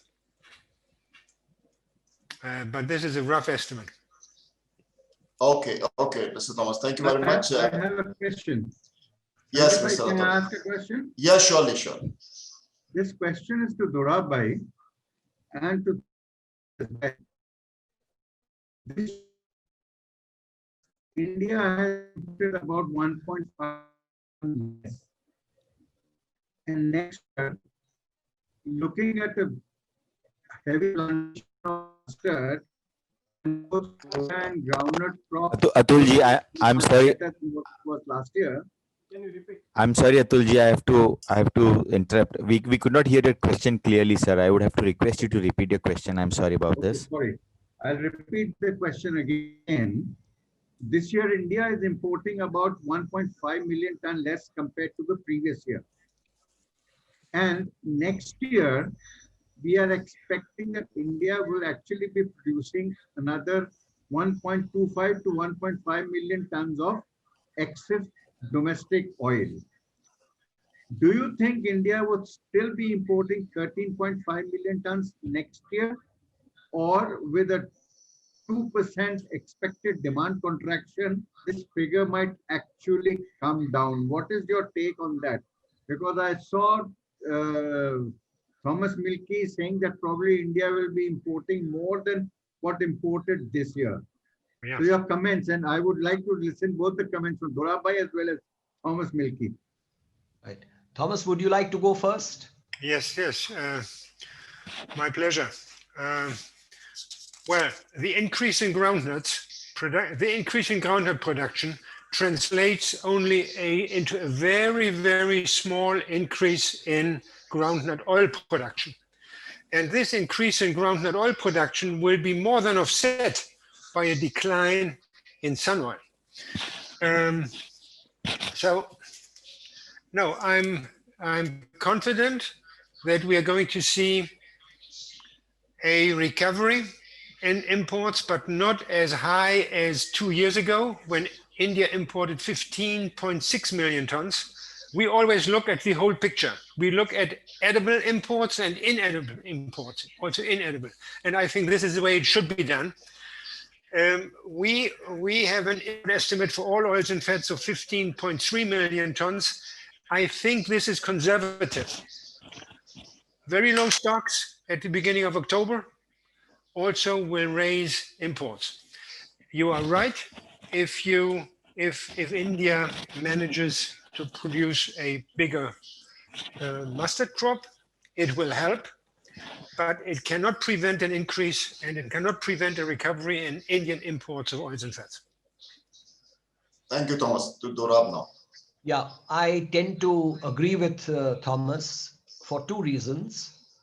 One is that demand in India will come back. The economy is coming back to normal.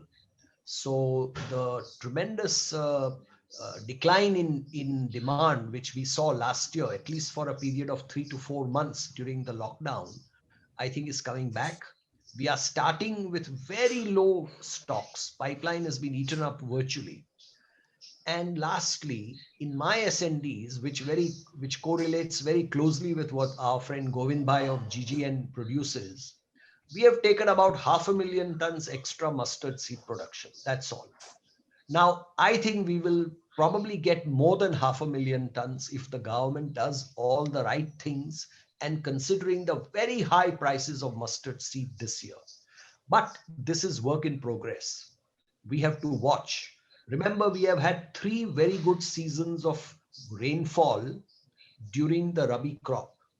Now, will that rainfall replicate itself again this year? We have to see.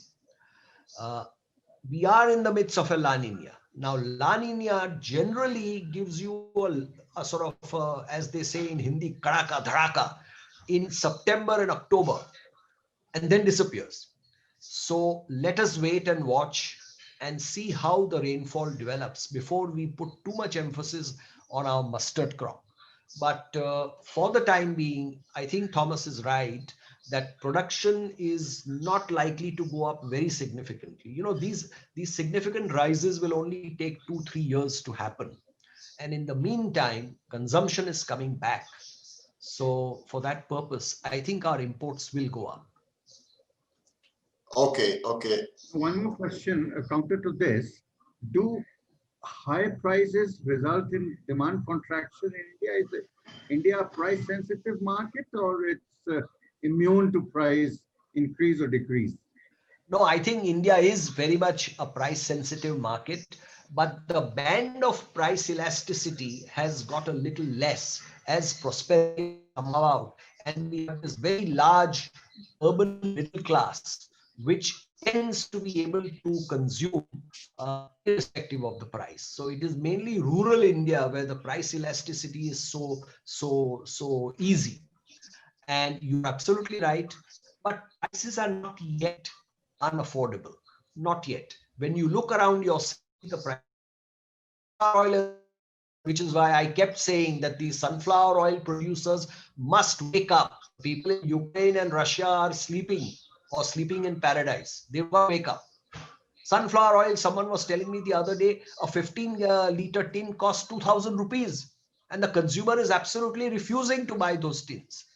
So there, yes, we have reached unforgivable levels, but the other oils are still affordable. Thank you. Okay, thank you, Atulji. Thank you, Dorab, and thank you, Thomas, for it. And just to add what Dorab has said, our own estimate that current oil year, which is ending on the 31st October, we'll be importing about 2.4 million tons of sun oil. But next oil year, our import will come down to 2 million tons. So that's going to be nearly 0.4 to half a million ton lower in sun oil. But we will increase in palm and soya. So that is going to happen. Now we have a question from our friend, the president of GAPKI, Mr. Joko Supriyono, directed to Mr. Thomas and Dr. James Fry on the consumption of biodiesel showed decline. The speaker said mainly due to lower use affected by pandemic. On the other hand, currently the gap between veg oil and crude oil is widening. I see the implementation of biodiesel mandate are maintaining. So what are the main factors affected to the continuing biodiesel implementation in other parts of the world? He wants to know what is the position in other parts of the world. In Indonesia, they are still maintaining their mandates. So first, Dr. James Fry could answer, and then Thomas from our friend. And I had wanted to say, if I may, one thing to support somewhat what Atul was saying about India, but I will answer Pak Joko's question. If you look around the world, and I would say Brazil is an example, I would say Argentina is an example. When biodiesel starts to look very expensive and the government doesn't want to subsidize it, then I think you see a little bit of, let's call it flexibility in having biodiesel mandates. I think that you will find that some of the biodiesel demand that is mandated, not in Indonesia, I do share what Dorab said, that the President Jokowi is committed to B30, and I think there is a commitment there. But I personally am doubtful when Malaysia will go across the country to B20. If these prices continue with these disparities, I think you will see there, and maybe also I could mention Thailand as well. There are countries where the mandates are somewhat flexible, let's say. And in those cases, I think you may see the decline. Quite apart from the other factor, which is, maybe I can just mention India in this context, that as Horeca comes back, as people stop observing lockdown, even if there is a second wave, you get more used cooking oil coming out.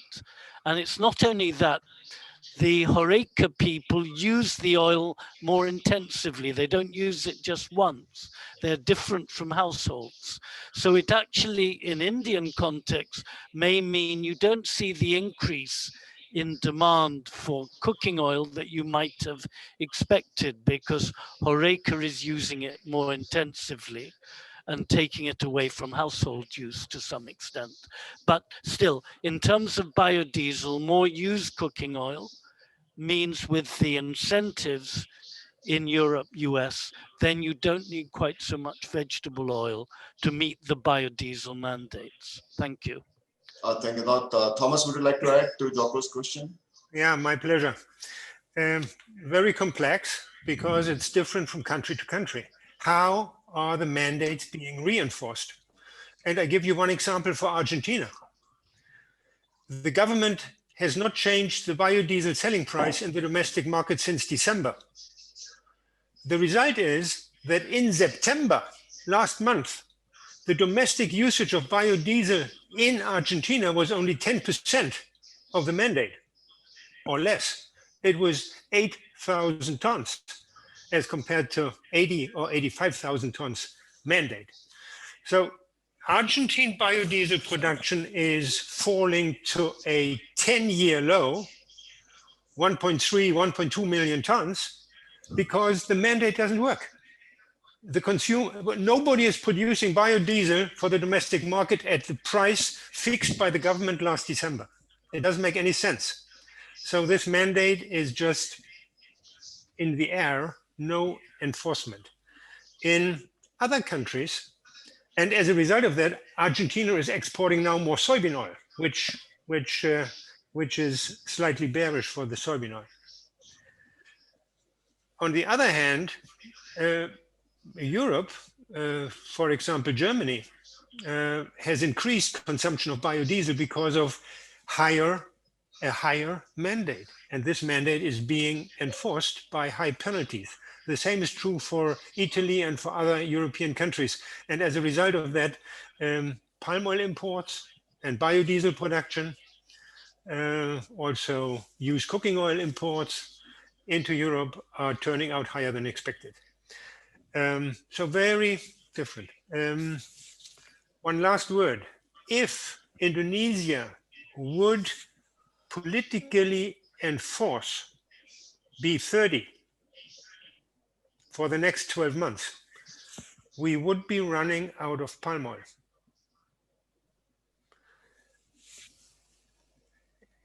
Malaysia will not be able to export a larger quantity of palm oil in the next 12 months because stocks in Malaysia are so small. So the global market and the food consumers in the world rely on an increase in Indonesian palm oil exports by at least 2 million tons, at least in the next 12 months. So again, if Indonesia would politically enforce and finance B30, we would not be producing enough palm oil, and it would be a very bullish situation in the world. So we do not expect that B30 will be materialized next year. Dorab, I think what you said, this flexibility, we talked about this over the past 1 or 2 years already. This should be the approach, that the mandates are being flexible, and that the mandates are being reduced in periods of tightness and raised in periods of surplus. I think this is the way, not only for Malaysia, it should be the way for all the countries, for the benefit of the food consumer without jeopardizing the situation of the farmer. Thank you, Thomas. I think Mr. Joko from GAPKI, the president, thank you very much for joining us and asking a very pertinent question. Probably the experts have given you some sound advice. You can take it up within your organization as well as to the government. And this will be probably try to do some justice between food and fuel. So although everybody wants to support the smallholders and plantations, every country wants to support its farmers. Definitely that is the first motto. And then the industry and then the exports. So we do understand that. So friends, now you know it very well. Golden Week holiday was there, and tomorrow Dalian is going to start. So let us see what surprise is going to bring us. And before they went to holiday, they had sold quite a big quantities for 1 week, continuously hammered the market. And now it's a very important question when they start tomorrow, whether they are going to buy or they are going to continue selling. But in this situation, and with the China's food security appetite still being very strong, we don't know how that's going to come out. We have a very important question from our friend, CEO of Saim Darbi, Mr. Sandeep Bhan from Malaysia. He wants, because he's always interested in having higher CPO prices. So his question is automatically inclined towards it. He's asking all three experts, how do you see the full year production and end stock for 2020 and initial estimate for 2021 production? and with tight palm oil S&D, possibility of palm rising to 3200 on MDEX. So this is what Sandeep Bhan is asking. I would ask first Dr. James Fry to answer this, and then Dorab, and then Thomas. I think, I believe that the price band is a law of nature, that high prices, high spreads will in various ways ration demand. I mean, some of it is indirect, some of it is in lower income countries. But having said that, if the CPO price goes up to those levels without the crude oil price following suit, and I very much go along with Dorab's sentiment that the big OPEC exporters and Russia, they are in a bind. They don't know whether they want to hold back output to keep the price where it is today, or whether they basically just want to sell more. They are in the classic dilemma of a cartel. So I don't see really much upside at all on the crude oil price. And that, with the price band and the flexibility of demand for oils when the spread gets too high, that I think is going to limit the upside on the CPO price. Thank you. Thank you. Thank you. Dorab, please. I think I've already said that 2020 production in Malaysia will be about 20 million tons or 19.9. It will be the same as last year. 21, I have not done enough work to be able to put a figure yet. And I would only be able to do that around December. So I think the GAPKI conference is the right place where I shall reveal what my estimate is. As far as a price of 3,200, I think we have to take into account the energy situation and the price of crude oil. Because as I said, the palm oil price is hanging by a very slender single thread, and that is biodiesel. And let us not put too much strain on that thread, otherwise the thread will break. So I would not think that we will go to 3.2. I may be proved wrong, because after all, who says that supply and demand make prices? Prices are made by Chinese speculators, and they will be back tomorrow morning. So I really don't know, but I would be surprised if prices go so high. I am expecting a period of sideways prices and then prices rising. And the whole complex has got to rise. And when the whole complex rises, there will be demand rationing. So I don't think we are going to see any price explosion. So Sandeep, if you get any chance to sell around 3,000, don't hesitate. Okay, thank you. Thank you. Mr. Thomas, please. These markets nowadays are volatile because stocks in many countries are small. There is one big exception, and this is China. China is stocking up, also vegetable oils. We don't know how long this continues, what is a level which is considered sufficient. At the moment, we expect that this stocking policy of China is not yet complete. We have the same impression in soybeans. They continue to buy during the past couple of days despite their holidays, although they have enough soybeans in stock. So one uncertainty is, what is China doing as far as their reserve stocks are concerned? And there could be a surprise which promotes a further increase in palm oil prices. And if we get this, it will be driven by fund buying. We cannot exclude that technical factors plus Chinese buying plus continuous problems in Argentine soybean crushings will create a situation in which we temporarily move the prices higher. For example, in a situation where some of the big consumers decide to take coverage. Many consumers are not yet covered in oil, are not yet sufficiently covered in oil. They have to come sometime. if they are playing cool and if they wait long into 2021, this would not support 3,200. But if it comes together, consumer buying plus fund buying, it is possible that we temporarily reach 3,200 on the Bursa. Okay, thank you very much. So life is all of possibilities, and although it's difficult, the support of biodiesel is not there very much, but then possibility is there. That's what the message we get from all the three experts, and I think we have got enough ammunition from them.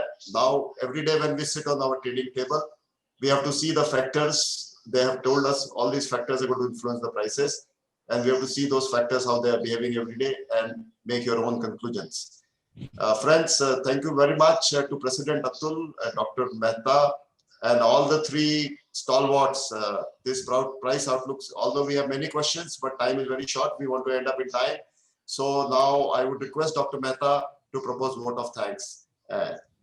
Over to Dr. Mehta. Thank you, Mr. Bajoria. I hope you thoroughly enjoyed our star-studded event today. Let me first thank our star speaker, Mr. Dorab Mistry, Mr. Thomas Mielke, and Dr. James Rai for their insightful presentations.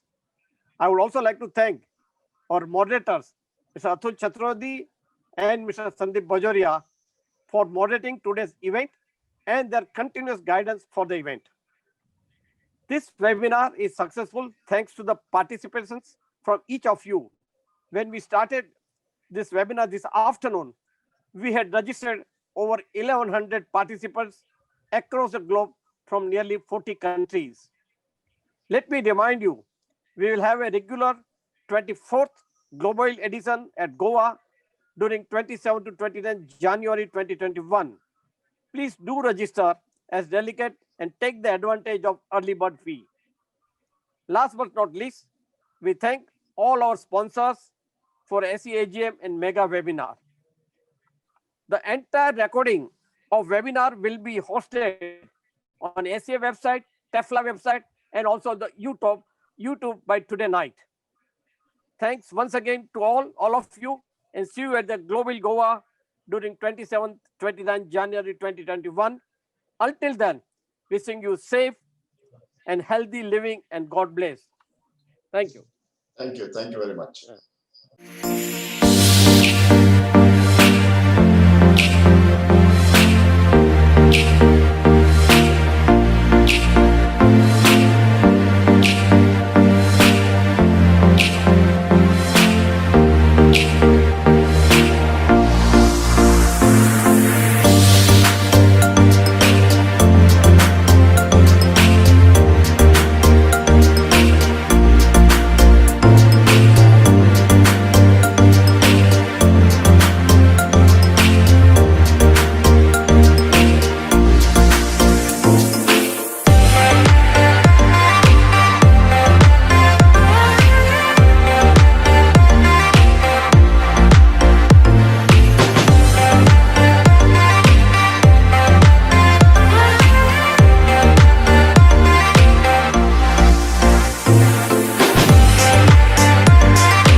We are Godrej.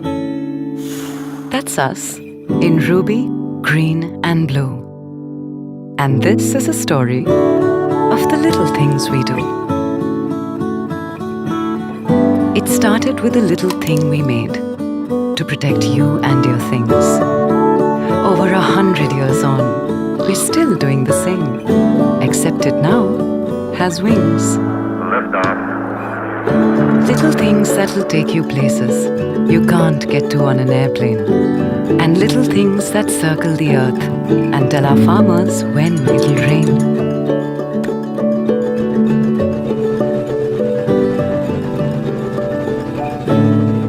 Little things that keep our animal friends hale and hearty. and little things that keep kids healthy and naughty. Little things that keep not just our homes, but even medicines and vaccines cool. And little things that rinse away dirt and allergens, so your little ones don't miss a day of school. Little things that make washing hands so much fun. And some that make your cars and homes smell like spring. Little things that keep diseases away. And some that make your hair shine and swing. Little things that help you make things. Big, small, and everything in between. And little things that help carry those things to places far and even unseen. Little things, or should we say little spaces, where you live, work and play. And little things you keep in those spaces to sit, sleep, or just put things away. Locks, soaps, buildings and missiles. Well, there are quite a few. These are some of the little things.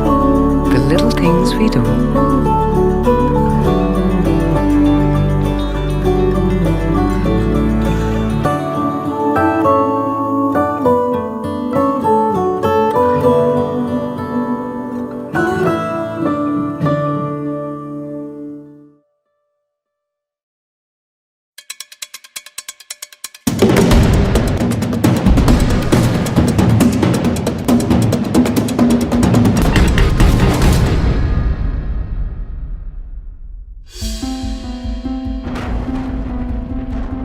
Today, an unorganized global economy threatens food security, our planet and our businesses. The challenge is to produce more with less and ensure that it's done in a way that sustains people and the environment.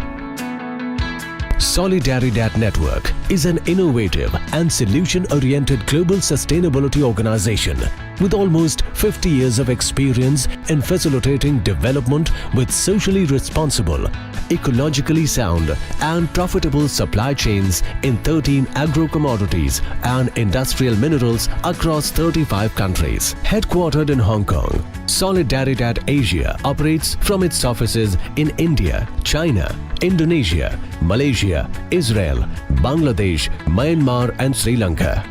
Over 10 years, it has been Solidaridad's continued endeavor and privilege to develop innovative sustainability solutions for the Asian markets. Solidaridad's mission is to bring together supply chain actors and engage them in innovative solutions to improve production, ensuring the transition to a sustainable and inclusive economy that maximizes the benefits for all.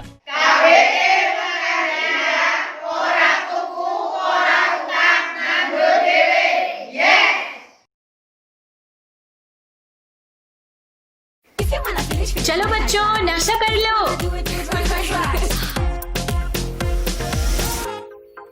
बस इतना सारा heavy हो जाएगा। फिर live video के लिए dance कैसे करेंगे? हैवी नहीं होगा बेटा, फॉर्च्यून सनफ्लावर ऑयल में बनाई है। It's very very light. ये खाने के बाद ये क्या, उसके पापा भी डांस करेंगे। खा ले। Immunity boosting vitamin A, D and E के साथ फॉर्च्यून रिफाइंड सनफ्लावर ऑयल में खाना बने light.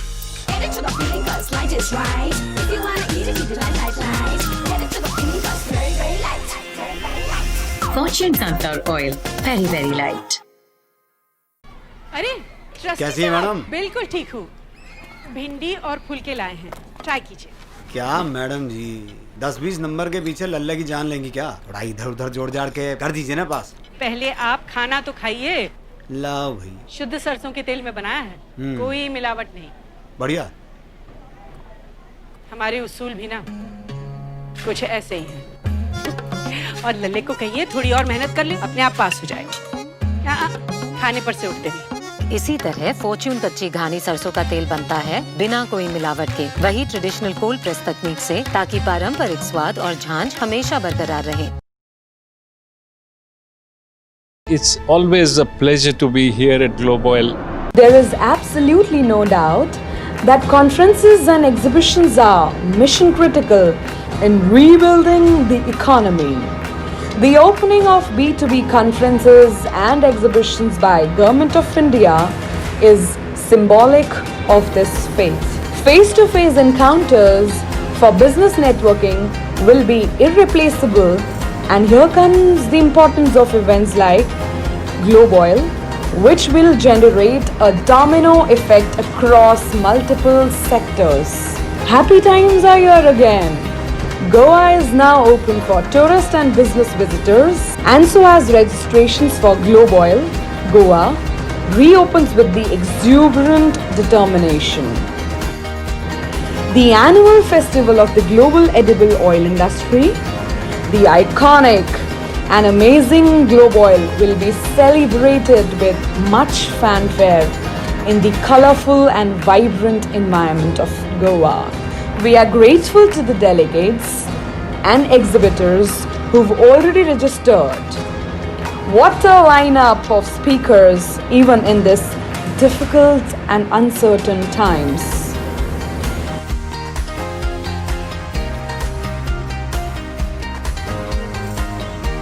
We are touched the way sponsors have responded favorably during trying times. Sponsorship supported by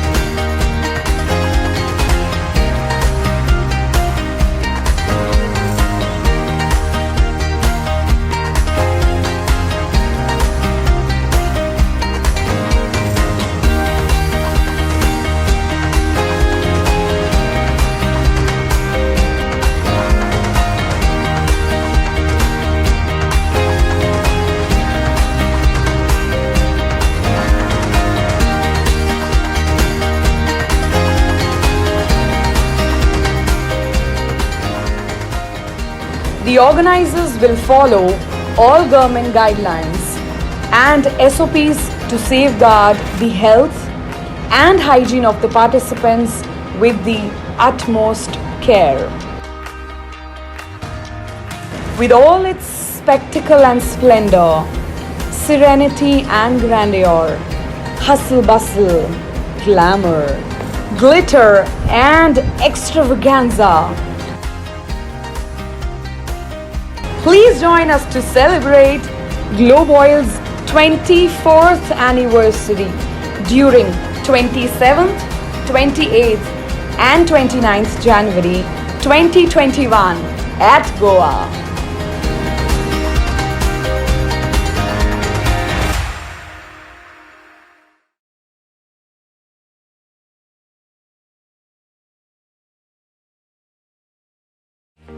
The Solvent Extractors Association of India and GLOBOIL presents Music of Hope on behalf of the entire edible oil industry, dedicated towards our nation and humanity.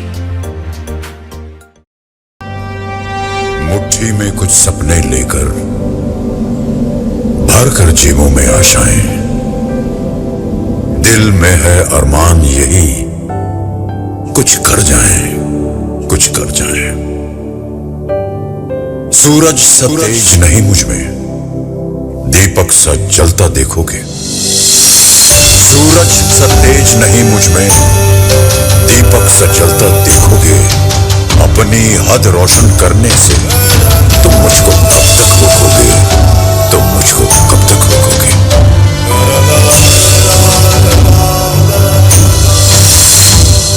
मैं उस माटी का वृक्ष नहीं जिसको नदियों ने सींचा है। मैं उस माटी का वृक्ष नहीं जिसको नदियों ने सींचा है। बंजर माटी में पल कर मैंने मृत्यु से जीवन खींचा है। मैं पत्थर पर लिखी इबारत हूं, मैं पत्थर पर लिखी इबारत हूं। शीशे से कब तक तोड़ोगे?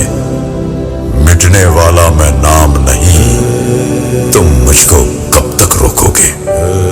तुम मुझको कब तक